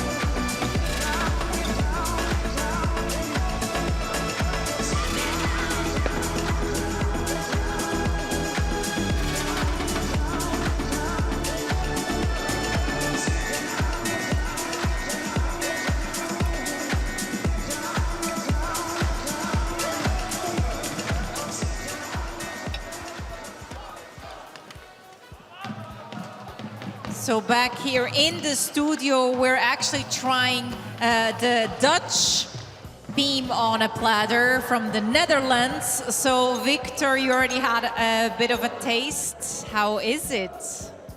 This is good. This is a plate with a lot of work in. They've been spending a lot of energy in a small, fine, like how do you say it? Like small element on the plate, which make it really nice. Sauce was really warm, really flavorful. Fish as well, nice work, really warm, beautiful plate. Great, so Norwegian freshness, gray scallops and stockfish there. Michael, you already tried it as well, so what stands out? I think the precision is one. You know, there's a lot of just technical ability with the plating and whatnot. Even kind of here with the skrei and the mosaic of the scallops, it's a really technically beautiful dish. And then quite bright, quite light, a lot of the herbs. I think I would have liked, the apple to come through a little bit more, but overall, really, really well done dish. So we are tasting the Dutch theme on a platter here in the studio. Victor, anything to add on the skrei, scallops? It's good combination. Everything like work really fine together. You can like the moral and I think it's nice competition plate. And have you tasted the ingredient that is typical of the Netherlands? It's potato and apple. Well, it's quite a common, but they reinvented the Dutch dish called hete bliksen. It has two basic ingredients, tomato and apple, homage to their grandmother. This is the typical Dutch ingredient there. I mean, I haven't tried it before, but now I need to try it because it's an interesting combination that I haven't had before. So great. Well, Denmark's platter is now being shown. There you can see it on the screen. The Danish theme on a platter. Victor, you as a chef yourself, when you go to a restaurant or try a creation by another chef, with what kind of attitude do you go, you know? Like for me, I know how to make it. I understand like people who is not working in the kitchen, they don't really understand how people make it. But it's a lot of new technique all the time in the kitchen, and you need to always pick up the new things, because new technique, then you have a shorter time in the kitchen or when you're working. Important for me is I think the sauce. If the sauce is good, it's plate. You can always fix if something is bad. You can fix it with the sauce. I hear Arne. I think Arne wants to say something. So Arne. Okay, no, we go ahead. Victor, so you were just describing what you look out for when you try another chef's dish. What about inspiration? Do you also sometimes get inspired by dishes from your competitors or colleagues? Yeah, I think all the chefs are looking into others' kitchen, what the other people are doing. Then you need to find your way to promote it. When you look at the plate, you can like if you have a good skills in the kitchen, you can see how like I said how they make it, and it's good when you see a plate that you don't understand. Like, hey, how did he make it? So. Michael, what about you? Do you just like to eat, or do you also like to cook? No. So my adventures with food started with me cooking in the kitchen, and I feel like it's. I always try to take inspiration from restaurants. I think what they're doing is incredible. You can't replicate it at home very easily, but it's like, how do you take ideas and concepts and then bring them into the home kitchen to make your everyday food that you're cooking just a little bit better? Yeah, you don't have always 5 hours to cook a meal at home. What was the last dish that you cooked? Oh my goodness. I made this beautiful tart with a red carbonaro prawn tartare, and then a little bit of that prawn head dehydrated, put on top. It was really delicious. That was the last dish that I made at home, I think. And now being here at Bocuse door, just seeing all these chefs, what are you taking with you? I mean, I didn't know too much about the competition coming in, and just seeing the energy, seeing everyone being so lively, so excited, so supportive of each other, it's really, really great to see, and it's definitely kind of given me a lot of motivation to go back and be more creative, be more experimental, and kind of do what a lot of these guys here are doing. Yeah, we have about 3 minutes left for Italy to finish their theme on a platter. 3 minutes left for Italy. Coming up next, leaving the kitchen, but then it first goes to the photographers. Pictures are being taken before it's served. That's why there's many dishes going out at the same time. Time, Ale, time.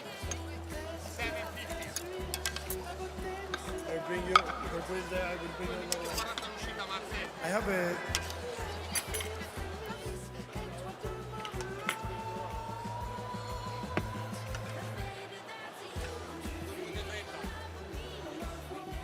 Now, Italy's theme on a platter is scray and citrus scallop with its coral, herbaceous sabayon, balsamic, beetroot, and pumpkin parmigiano by Marcelino Gomez. It's a very international team getting ready now here from Italy, with Benjamin assisting Marcelino, who is from Argentina, and they are going to deliver the last dish of this competition. And after that, we have 2 platters left from kitchen number 9, Germany, and kitchen number 10, Norway. So we are getting closer and closer to finishing these 10 kitchens of today. And of course, everyone will be back here for tomorrow for the next 10 countries, and of course, the award ceremony. But now it's Italy getting ready to finish their long day here, and the scray from Marcelino and Benjamin produced on this beautiful platter and ready to be shown to the judges and tasted by judges, and also, of course, the panel in the studio. We are less than a minute away.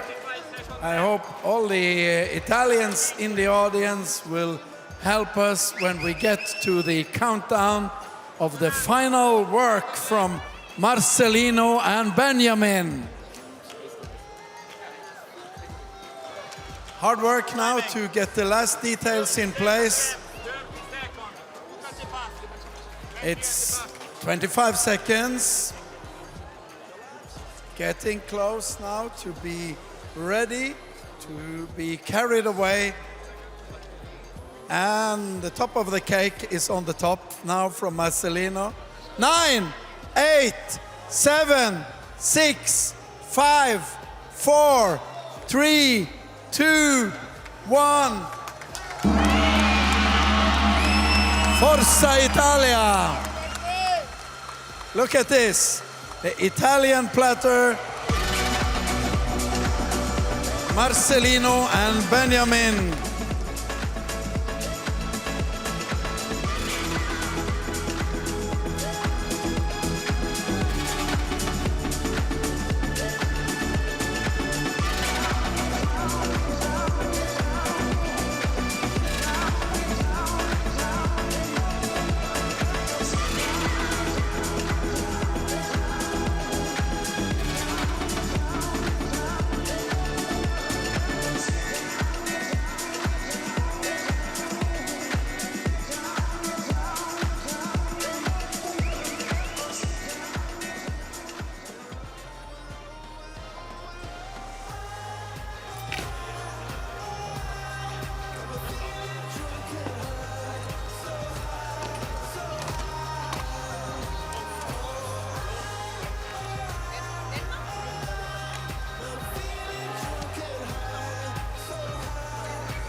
So here in the studio, we just received the dish by Denmark, the theme on a platter. It's called the Sea of Spring, or a touch of spring's elegance. You see it right there on your screen with Nordic Godfreyr,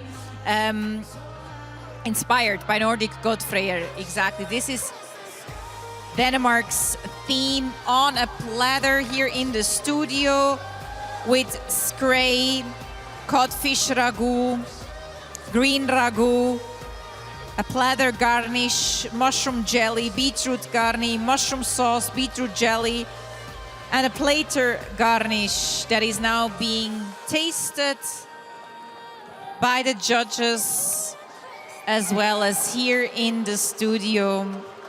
The side serving is with stockfish ragu danoise.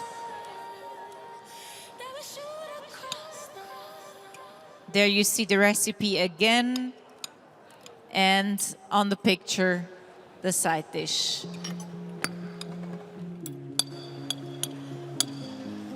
Judges are also taking pictures, looking at the plate, judging it first by their eye, and then taste it. Listen to the mariachi play at midnight. Are you with me? Are you with me?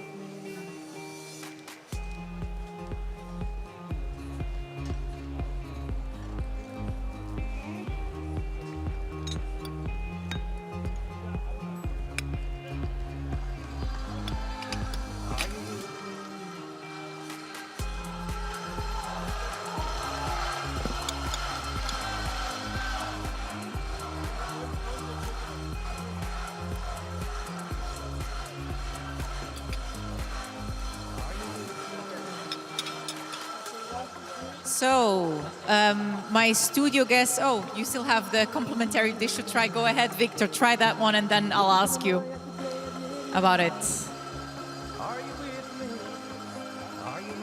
So here in the studio, we're still trying the Danish dish. Michael, maybe you go ahead. You already had a taste. What stood out? I definitely think this beautiful touch of spring elegance on the side here that almost looks like a little butterfly. The flavor is really nice. The horseradish gives it a nice little punch, which I think is great. I feel like it's something that was surprising to me. The fish, really tender, really nicely cooked, and overall kind of a nicely composed dish with little surprises here and there. Little surprises here and there. Victor, what surprised you? I agree with the horseradish. Horseradish give it a lot of power with the celeriac. Really good. And then the fish, tarin is really, the plate is really sharp and beautiful. And then the extra thing is that he put the bread on the bottom. So he fried the fish on the pan with butter and flavor. So the fish get like extra nice flavor from the bread, because the bread is taking all the flavor into it. Yeah. It's really good. Great. So the team actually used 3 classic Danish ingredients in their garnish: smoked cheese, small beetroots, and horseradish, which stood out to both Victor and Michael here in the studio. The horseradish giving it a small punch.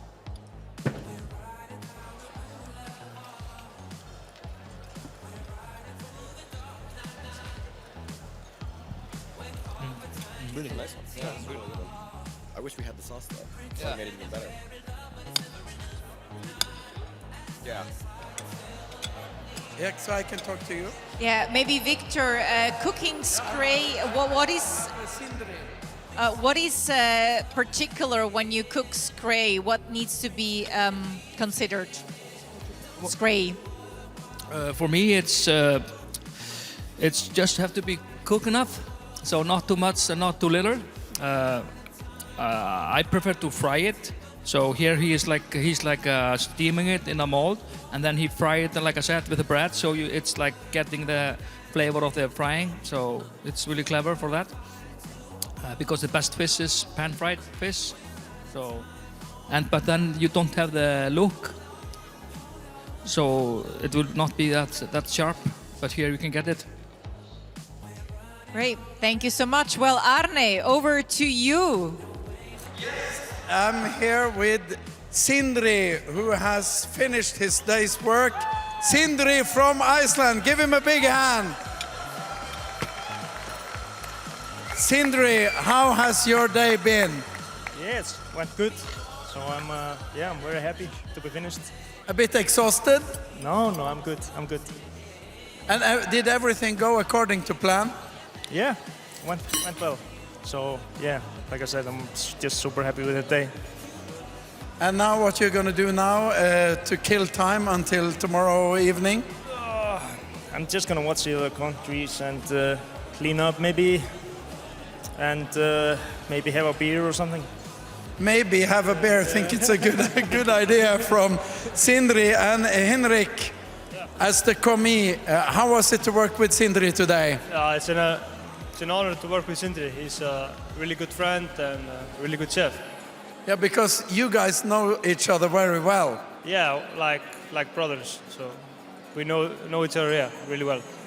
So in a few years, you will be back as a candidate from Iceland? Yeah, hopefully. Yeah, absolutely. And you know that there is a competition for best commie as well? Yeah, I'm quite aware of that, yeah. He is quite aware of that. So the Icelandic team are relieved and they are finished for the day. Thank you very much. So the first team already finished Iceland, and we have Germany that has 2 minutes left for their platter. 2 minutes left for Deutschland. Okay.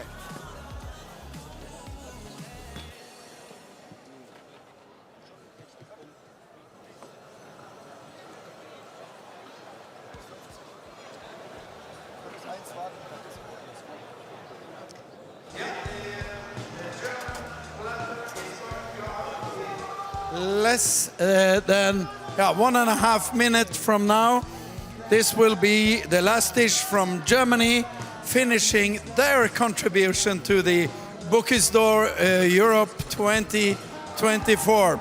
And after that, there's only one platter left, and that's the Norwegian platter. So a lot of candidates are now done their work. Here is Marvin and Hannes. They are doing the finishing of their fish dish, the skrei, the scallops, and it's 1 minute away. And then they can also do like Sindri, long for a cold beer. Putting the last thing on the platter, and we are going to help to count them down. Marvin and Hannes and Coach Marianne, they are only seconds away for finishing the play. It seems like they are almost ready.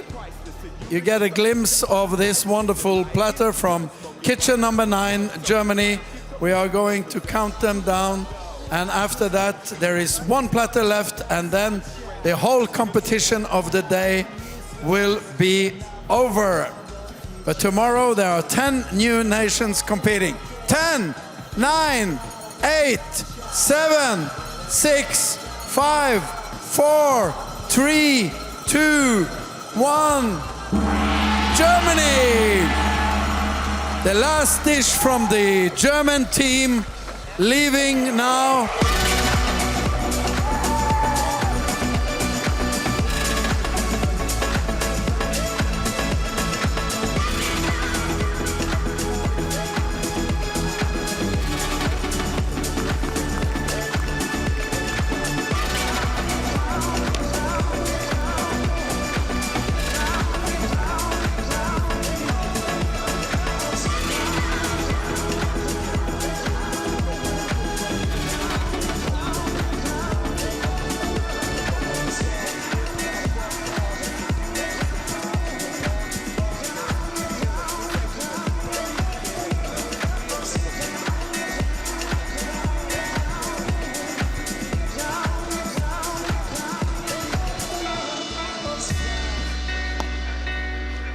So that's the platter of Germany, cod and scallop with tarragon and almond roasted onions crumbs being now shown to the judges. It goes into the photo studio to be taken pictures of, and in the meantime here in the studio we're going to taste the next dish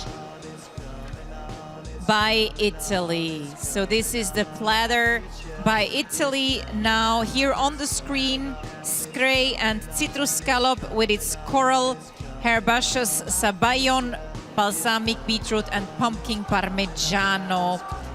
The Italian platter now being served to the judges, while Germany's platter is being photographed. And then afterwards we have one more country to go, Norway, with their platter.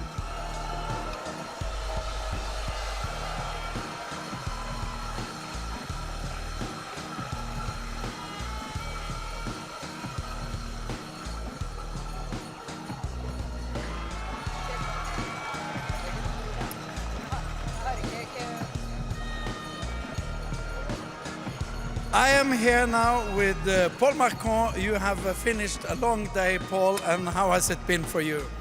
It was super nice. I've dreamed of it for a long time, so it's amazing to be inside the arena now. You have been waiting for this since you were like 9, 10 years old. Yeah, probably. But it's a long way to go through all the process and do all the competitions and take some more experience all the time, and finally going to Bocuse, to the top. And how was your partner Camille and you working together? How did it work out for you? Yeah, it was amazing during the training. We worked together already for the French selection as well. So we know each other super good, and it was, of course, it's training, so it was a little bit up and down all the time, but today was super nice. She helped me a lot because I was a little bit in the rush at the end, so yeah, very good team and very good commis. And given your experience with both reindeer and Norwegian fish, the ingredients was good for you today?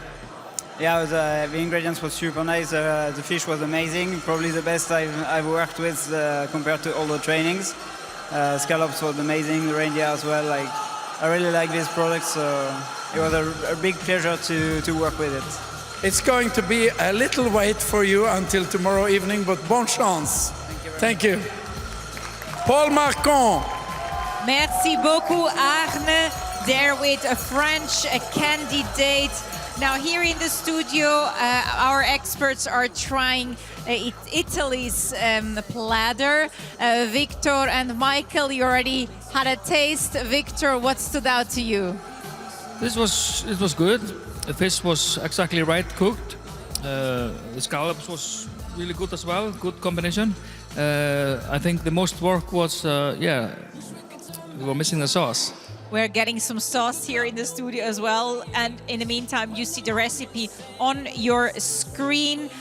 Now, a tribute to their culinary heritage. They used 100-year-old balsamic vinegar, for instance, as well as tropea onion, just to mention two. So now, Victor, you had a taste of the sauce. It's good, really good. Good with the fish, good combination. I think the most work is in the pumpkin flour, like they dry out some pumpkin and dry it overnight or for some hours and deep fry it. It's a lot of work and it's nice. Michael? Yeah, I mean, I agree. I think the flavors are really solid. For this dish in particular, I can really feel the cuisine. I can feel that it's coming from Italy. I really like the combination of pumpkin and parmigiano and then the beetroot and the balsamic. I feel like you really do get those kind of familiar flavors of Italian cuisine, but in a completely different context here. So yeah, it's beautiful. And I'm glad we were able to get the sauce because the fish was already fantastic, but with the sauce, it's even more delicious. And as we know by now, the sauce is very important, right, Victor? Most important, we see it now. So this, the Italian theme on a platter by Marcelino Gomez, Benjamin Sørensen, with their coach, Alessandro Laudatio. And you see now Germany's platter being cut as it's going to be served very soon. Germany's plate there. It's a cod and scallop with tarragon and almond roasted onions, crumbs, juniper scallop sauce with passepier algae, baked sweet filet with physalis and miso egg yolk cream, spundekäse with pretzel and marinated radish and peppers. The side dish is stockfish croquette with German cabbage and potato. So this, the German theme on a platter.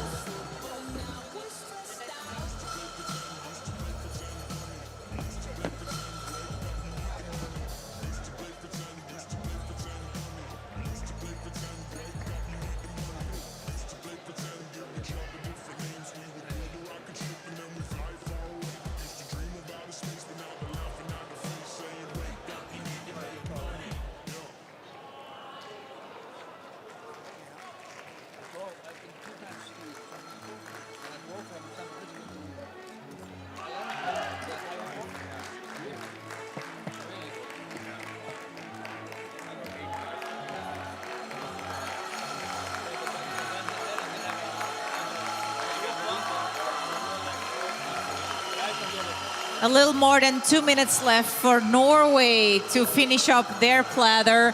The last platter to go out. 2 minutes left for that.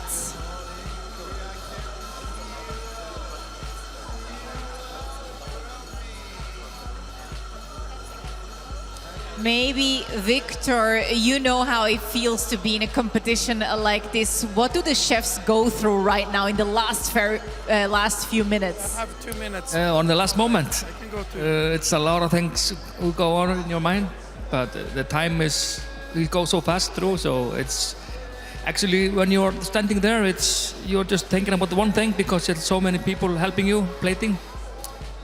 Mostly the candidate is thinking about cutting or the fish or meat, and then the commie is helping to make the plate look nice. And do you also have fun during these competitions, or is it just stress? I had a lot of fun, but it's good to have a little bit stress to push you harder, and it's good. It's good mix of everything. For the last platter of the day, it's going to be the platter from the Norwegian team, Håvard and Grunde. It is less than a minute before the whole competition for today is finished for all the 10 countries. And I assume that the audience behind us here will help us in counting down the last of the kitchens to finish the Bocuse Europe 2024, the first day. It's less than 30 seconds. Last preparation, the platter looks more or less ready to go, but I am sure you want to help me count them down as the last kitchen to finish this day. Tomorrow, 10 more. 10, 9, 8, 7, 6, 5, 4, 3, 2, 1. Norway! The last platter of the day from Håvard and Grunde going out. All kitchens have delivered.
So while Norway's platter is being photographed, taken pictures of, we are here in the studio trying the platter of Germany. Germany's platter, you see it right there on your screen. The tasting is happening now. Cod and scallop with tarragon and almond roasted onion crumbs. We already had a little bit of a taste, but maybe first impression just by looking at it. Michael? No, it's a beautiful dish. I think the colors are nice and bright, very vibrant. It's got a very consistent theme of these beautiful oranges and yellows throughout, and I think it's a pretty good representation, honestly, of how the dish tastes, because I think it's bright. It's got a little bit of those punches of acidity, which is nice. I like the I think it's almonds on the fish, and really nice dish overall. Great, thank you. Did you already have a taste of the side complimentary dish? Not yet. I'm gonna do that Not yet. Okay, good. Victor, in the meantime. The fish is really like good flavor, like some smoked flavor on top. The crunchy from the almond is, like I said, really good. It looks nice.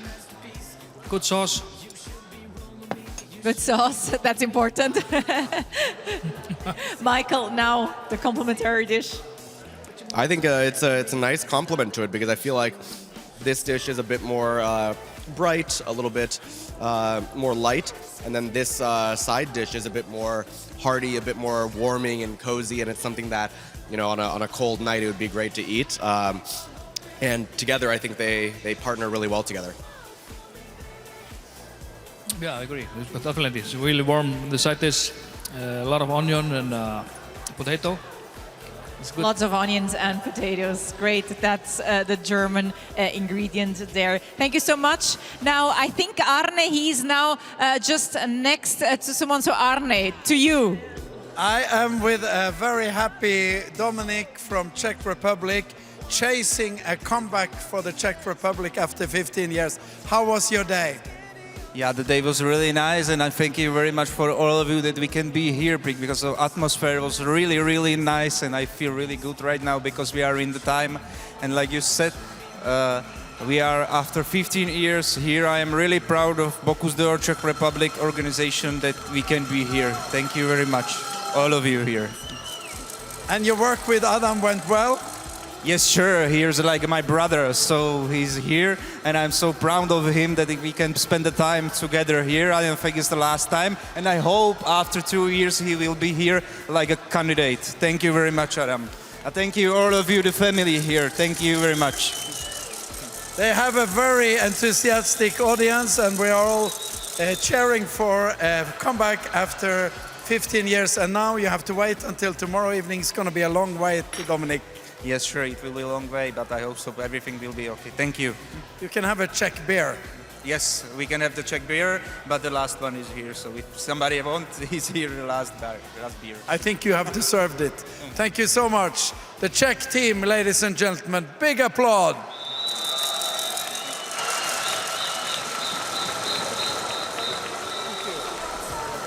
Thank you so much, Arne. So I can see after everything is done, it's kind of a relief. So I need to ask you, Victor, what do you do after finishing such a competition? What is the first thing, yeah? The first thing? Yeah. After we clean the kitchen, we go out and drink champagne. Yeah? You need a drink. We take a chair and a toast outside, and all the team together. Because funny thing is, we've been together for around 2 years before the competition, and then we are here just for 5, 6, 7 hours, and then it's finished. So it's very intense. I can imagine. What about the pre-work? How do you prepare for such a competition? Some work with mental coaches, do sports, whatever. Do you have like a ritual before you go into the kitchen during a competition? I think it's different how competitors prepare it. Normally, I think most of them, they quit their job and focus it just on this thing. I did that from 6, 7 months before the competition. I was just doing this thing and nothing else. And what about the team? You know, the dynamics with your commie and your coach. I mean, it's so loud in here, you barely can speak to each other. So how do you communicate? Is it also, through body language, or do you just know? It's like a dance almost. Yes, you could look at it like a dance, because at this level of cooking, we don't need to talk. We know exactly what we are going to do every second or every minute. So you just need to trust on your team and do what you have to do. And what goes through your minds, is it like you're thinking of the next step, or is it like you're so in your thing that you forget, you just do it without thinking? How do I need to imagine that? You mean in the competition? Yeah. You've been training like a lot, you've been doing all the mistakes you can do. It's best to do all the mistakes when you're practicing, and then you come here and make as few mistakes as you can. Because then it's more likely you will win. So I think it's if you train enough, make all the mistakes at home, you will manage to go all the way. Michael, I'm sure you met many chefs, many people that work in the kitchen. What do they have in common? Like, what do you admire? Oh, the number one thing I admire is definitely just determination and grit. I feel like it doesn't matter what's going on in the kitchen. It doesn't matter what chaos might be happening behind the scenes. They're able to stay cool, calm, and composed, and then create these dishes that, when they reach the guest out front, you do not notice any of the chaos in the back. So I think that's kind of one thing that I really admire. And then obviously just the creativity. I think you're taking things that a lot of people have cooked with, a lot of people have seen in the past before, and then you want to add to that. You want to add your own kind of voice and your own flavor and your own techniques, and that to me is really admirable, because it's just a great way to show how much food can evolve and where it can keep going, and how we can keep seeing new things in food. And what made you go into this area? I mean, why do you report about food? Yeah. I mean, I think it's because of those things that I really admire. I think that the stories that chefs are telling, the stories that go into creating these meals and this amazing food is something that is worth sharing with the world. And I think it's clearly resonated with people. And if I can kind of keep sharing those stories and bringing restaurants that maybe aren't as well known to the forefront and so on and so forth, then I think it just helps everyone. I think it helps show average people what food really can be, and then it also helps chefs in kind of telling that story to a broader audience. So for me, it's all about taking the amazing work that chefs are doing and elevating it and highlighting it in the best way possible. Absolutely, you can give a stage to these creations. Very nice. Just what we're trying to do here as well at Bocuse d'Or. Great. Well, we have one more platter that is being prepared to be shown and tasted later on. It's Norway. It's the very last platter of the day. So a few minutes that we're waiting until it's being cut and until it goes out. Now the first chefs are already cleaning up the kitchens here in the hall, preparing, cleaning, because tomorrow, of course, we have another 10 teams here competing for a precious place in the grand finale of Bocuse d'Or taking place in Lyon in January 2025. So another 10 countries are participating tomorrow, so I can already give you a heads up for tomorrow. It's going to be Estonia, Belgium, UK, Sweden, Slovakia, Turkey, Latvia, Finland, Switzerland, and Hungary. These are the 10 countries that are taking part in the competition tomorrow. You see it on the screen. You also see which country starts at what time. So we start at 9 a.m. again. Of course, you can follow the whole live stream on Bocuse d'Or as well. Yes, I'm here with the two very happy guys from the Netherlands, Marco and Steen. Yes. How has it been your day, Marco? Yeah, we had a good day. We have a lot of fun with each other. We also, our coach had a happy day because he was so how good we are working. So yeah, it was a good day. Nice to be here. And what was your day working with Marco? He says you had a lot of fun, but it was hard work and you must have been very nervous. It was hard working indeed, but at the beginning there was also a lot of joy and fun. We both had a big smile on our face, and I think yeah, you can see that on the last dish we have played it. So it helps with good nature, good humor, and you managed to do everything on time, and you're happy with everything? Yeah, we are really happy with everything. Fish was really good quality, also the scallops. And the reindeer was also good flavor, good texture, nice flavors. The sauces and the garnishes are all good on temperature, so that was good to see. Two very happy guys from the Netherlands enjoying themselves the whole day, and we will see how happy they are tomorrow evening. Thank you so much, guys, for a wonderful day.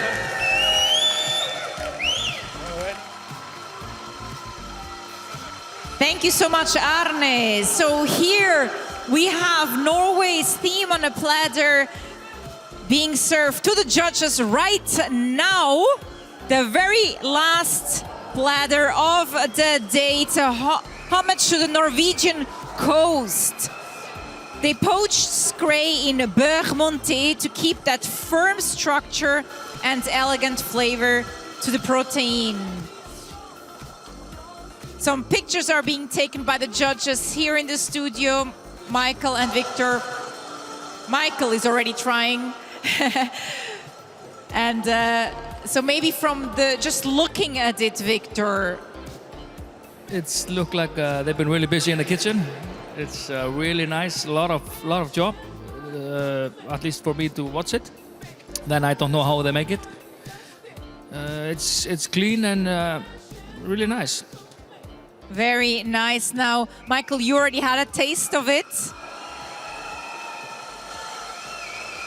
What makes it so special? I think there's a few things. First, I feel like the texture of the fish is different from other dishes that we've had. It's a little bit firmer. It's got a little bit more chewiness to it, which actually works really well with this dish. And then the natural flavors of all of the ingredients here, there's like a sweetness to it, which is really beautiful and complements everything nicely. Great. So the last theme on a platter is being tasted by the judges. A homage to the Norwegian coast. You see the side dish as well now on your screen. And they used a combination of organic beetroots and sunchokes from their local farm. Bratan farm as a tribute to their culinary heritage.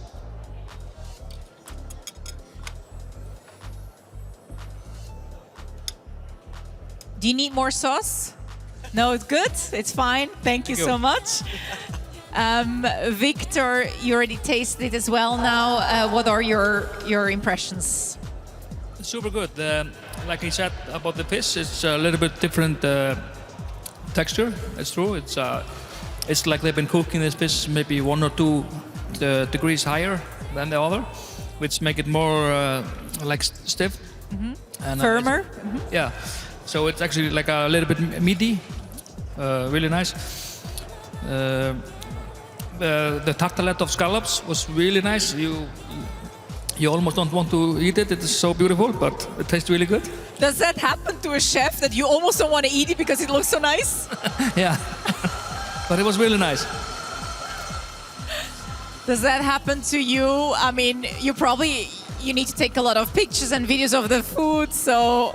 I mean, you definitely get starstruck by beautiful dishes, and to be honest, I wasn't sure if it was a real scallop or not. That's how beautiful it was, and then I cut into it, and I was like, "Wow, this is incredible." Great. Well, you can hear the fans, the Norwegian fans, cheering for their team, home country, here in the studio. So that was the very last dish, the theme on a platter of Norway. Well, Michael and Victor, thank you very much for commenting these dishes. Thank you. And I hope to see you around. Thank you so much. Thank you. Thank you. So we will soon conclude day 1 here in the studio. So bear with us a few more minutes. We will conclude day 1. Maybe Arne, I don't know. Are you still around somewhere? Absolutely. I am now, in any minute now, we are going to thank the judges for their wonderful effort. And I think we have a chance to talk to Sebastian. Please, Sebastian. Congratulations with a long day. How was it for you? Oh, it was amazing. It was a lot of training to be here and make this thing happening. So everything went as planned, and we serve on time. So we are very happy, and we try to enjoy the last, because tomorrow is gonna be fun to watch and see what the other guys gonna make.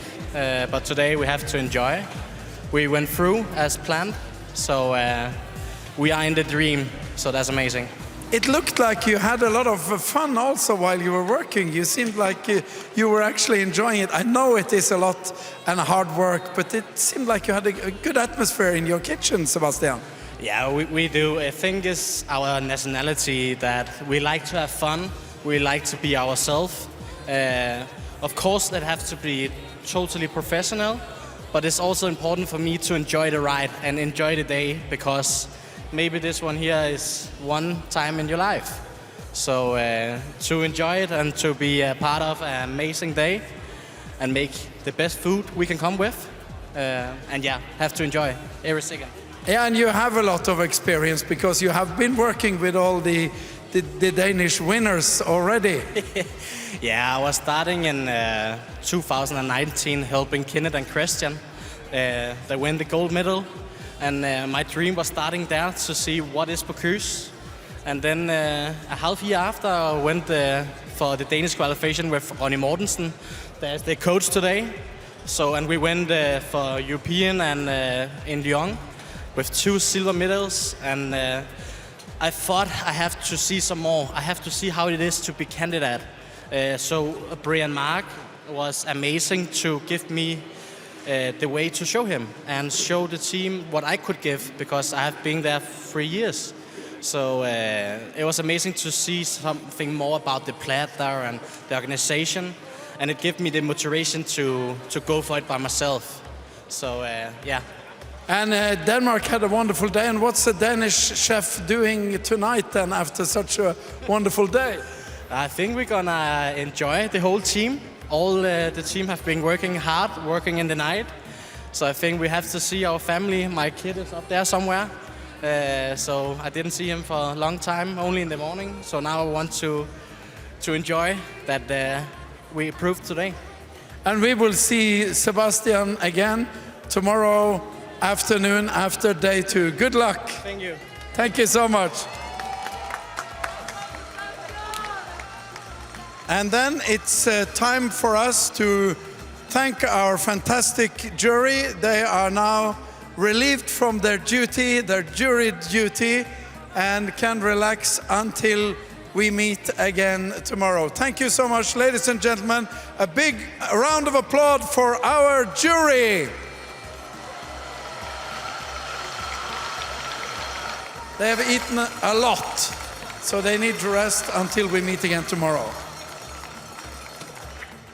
Thank you so much, Arne. Thank you also for bringing all that mood and atmosphere from the floor. What a day it was. All the dishes out. Chefs are cleaning up the kitchens, but we still will have the honorary president and the jury president here in the studio to conclude day 1. I just want to get their impressions of this day. So in a few seconds, stay with us for the conclusion.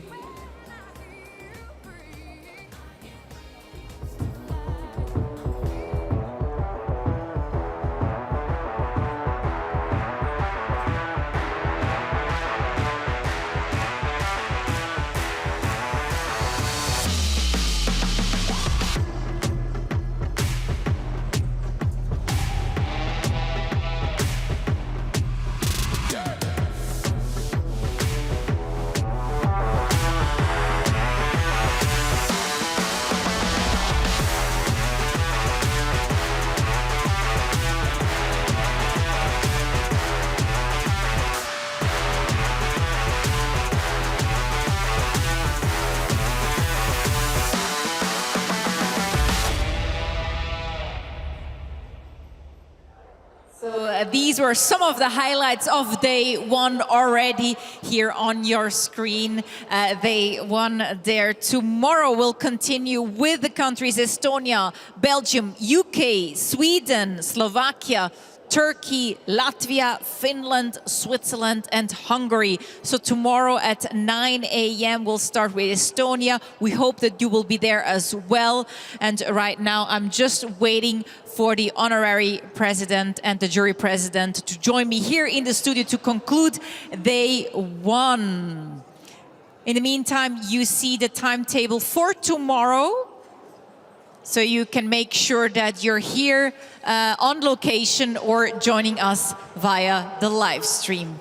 Now I have the jury president, Brian Mark Hansen, coming into the studio, and honorary president Heidi Bjerkan, who you already met before in the day. Well, welcome back.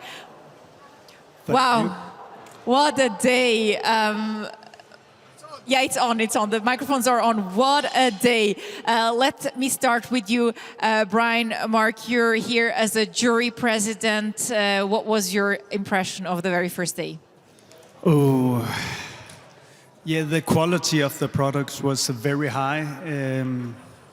We love that as a chef. And the cooking was also at that level. I think it was very high-class cooking today, this competition under this pressure. It was, yeah, good job. Okay, good, because you won Bocuse d'Or last year, the World Cup. Now we're here at the European selection. You said it was already a very high level. Can you compare already to a World Cup?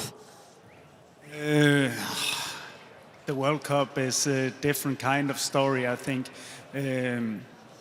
This is the start of it, of the journey, and the 10 countries who's getting further on in this competition, they have to build on top, of course. But yeah, Lyon is a different kind of game. It is. Right. Well, Heidi, earlier you admitted that you're not a big fan of competition. However, you support Bocuse d'Or. What did stand out to you in this competition today? Of course, all the hard work all the participants have done. I mean, it's really, really nice to see the whole competition and see how they are choosing to use the different products. That's really nice for me to see. Because you also said earlier today that you think this competition is nice because it also highlights not only the products but also the heritage, where it comes from, the people that are behind. So do you think that this competition actually did that? Yeah, definitely. And people or the different chefs choose different techniques to highlight or what they want to do with the products. It's super nice to see. So for tomorrow, level is quite high, I guess, already. Anything that tomorrow's participants need to look out for? Not really. I think they should do their own game. They are prepared. Everybody is prepared in that stage right now. So they just have to remember the taste palette to keep the pressure high and make their own service the last one. So it's gonna be perfect. Great. I mean, being in a jury, it's probably very hard. I mean, to judge all these wonderful creations. I mean, you had a very hard job, I can imagine. Yeah, it is. It's because it's also friends who working side by side here in the kitchen. So, yeah, it's a hard game, but we love food and we love eating food. So, what's not to like? One more thing, Heidi, what are you taking with you after this first day here in Trondheim? Oh, I think lots of things with me. I mean, it's lots of nice things I've seen today that I can bring further to see what other people thinking about our products and how they use it.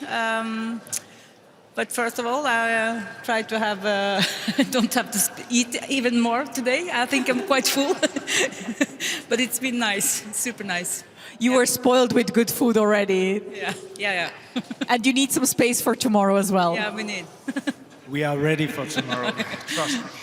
Great, we are ready for tomorrow. That's a good keyword. Thank you very much, Brian Mark Hansen, a jury president of Bocuse d'Or European selection here in Trondheim, and Heidi Bjerkan, honorary president. Thank you so much.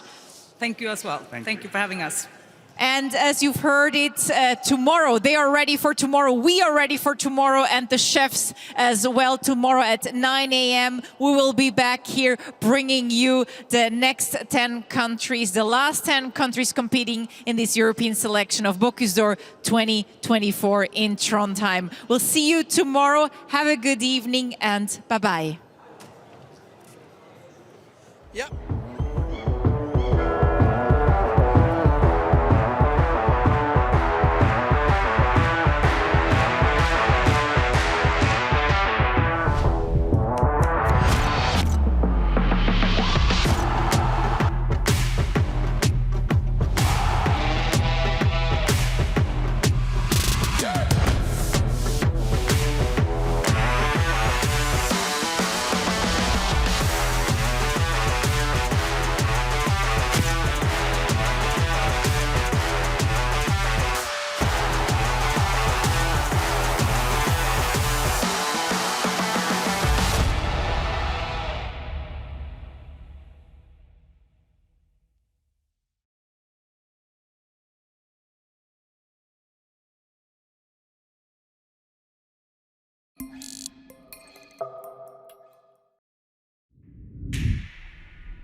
Water has always been active in nature, constantly in movement, constantly evolving. Today, Be Water has finally mastered how to activate its full power, thanks to its revolutionary patented active system technology. It mimics the aeration process you find out in the wild. while keeping the good minerals. A process inspired by nature that filters out 99.9% of the bacteria, unleashing the full potential of your local tap water. Now with a simple touch of a finger, BeWater brings to life premium still and sparkling water in a more sustainable way for more taste and less waste. Enjoy a new sensorial experience all over the world, delivering a purer taste and silkier texture. Drink different. Be proud. BeWater.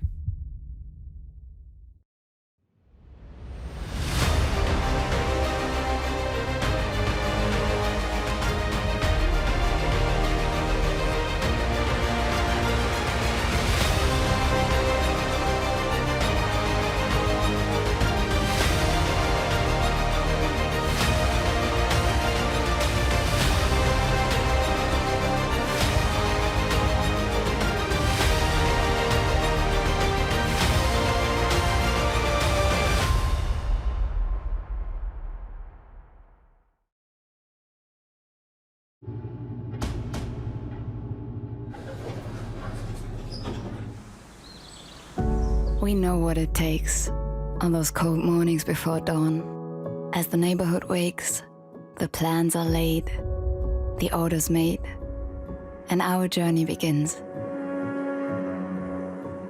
Together, we focus on detail, freshness, value, convenience, service, the preparation, the passion, the care. It's the dedication to your customers and our shared love for quality products, food, culture, and local community that ensures your business and our family continues growing, thriving, and we can celebrate our future together. We are proud to serve you.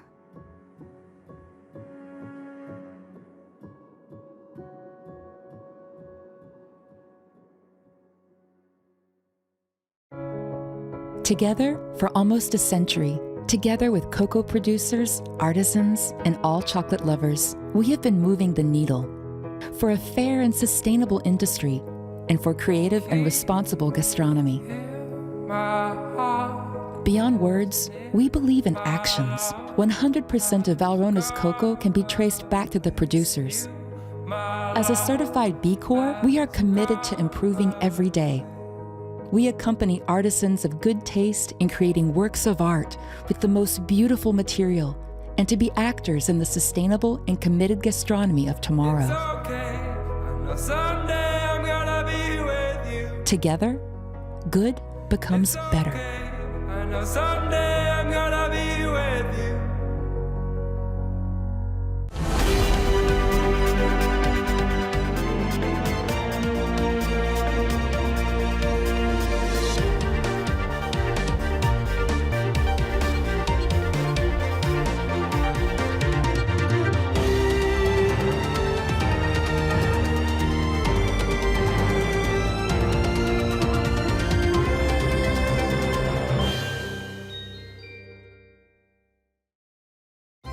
Perfect presentations every time has been our main goal for 40 years. So here's how finest presentations are possible every time. We work for impeccable dining and drinking experiences. We offer premium and highly functional products. We design the vision of the future. We crown our original collections with numerous awards. We establish trust-based and sincere relationships. With energy efficiency, we accomplish circular production. We make our biggest investment in humans. Bonna makes the finest presentations possible, each and every time. Bonna, passionately dedicated. L'excellence, c'est un choix de vie, pour ma part. C'est ce qui a donné du sens à mon métier de cuisinier. Moi, j'aime bien le mot chemin parce que ça signifie vraiment une volonté quotidienne d'aller vers le meilleur. C'est une histoire qui se construit au fil du temps avec des hommes, avec des valeurs. Ce qui fait que cette relation avec Elvire, elle perdure, c'est qu'on défend les mêmes choses.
Here, in the middle of Norway, winters are dark, the water's cold, and summer nights are long.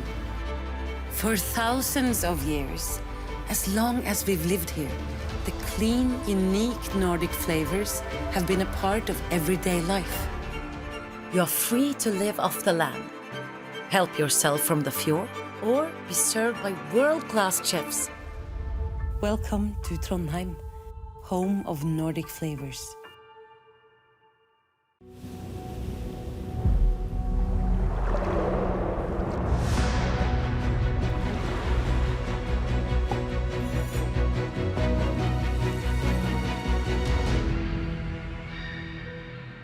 Norway. Perfect living conditions for fish, challenging for most people. It's taught us to give it our best, so we can give the best of it to you and generations to come. Seafood from Norway. It could only be from here.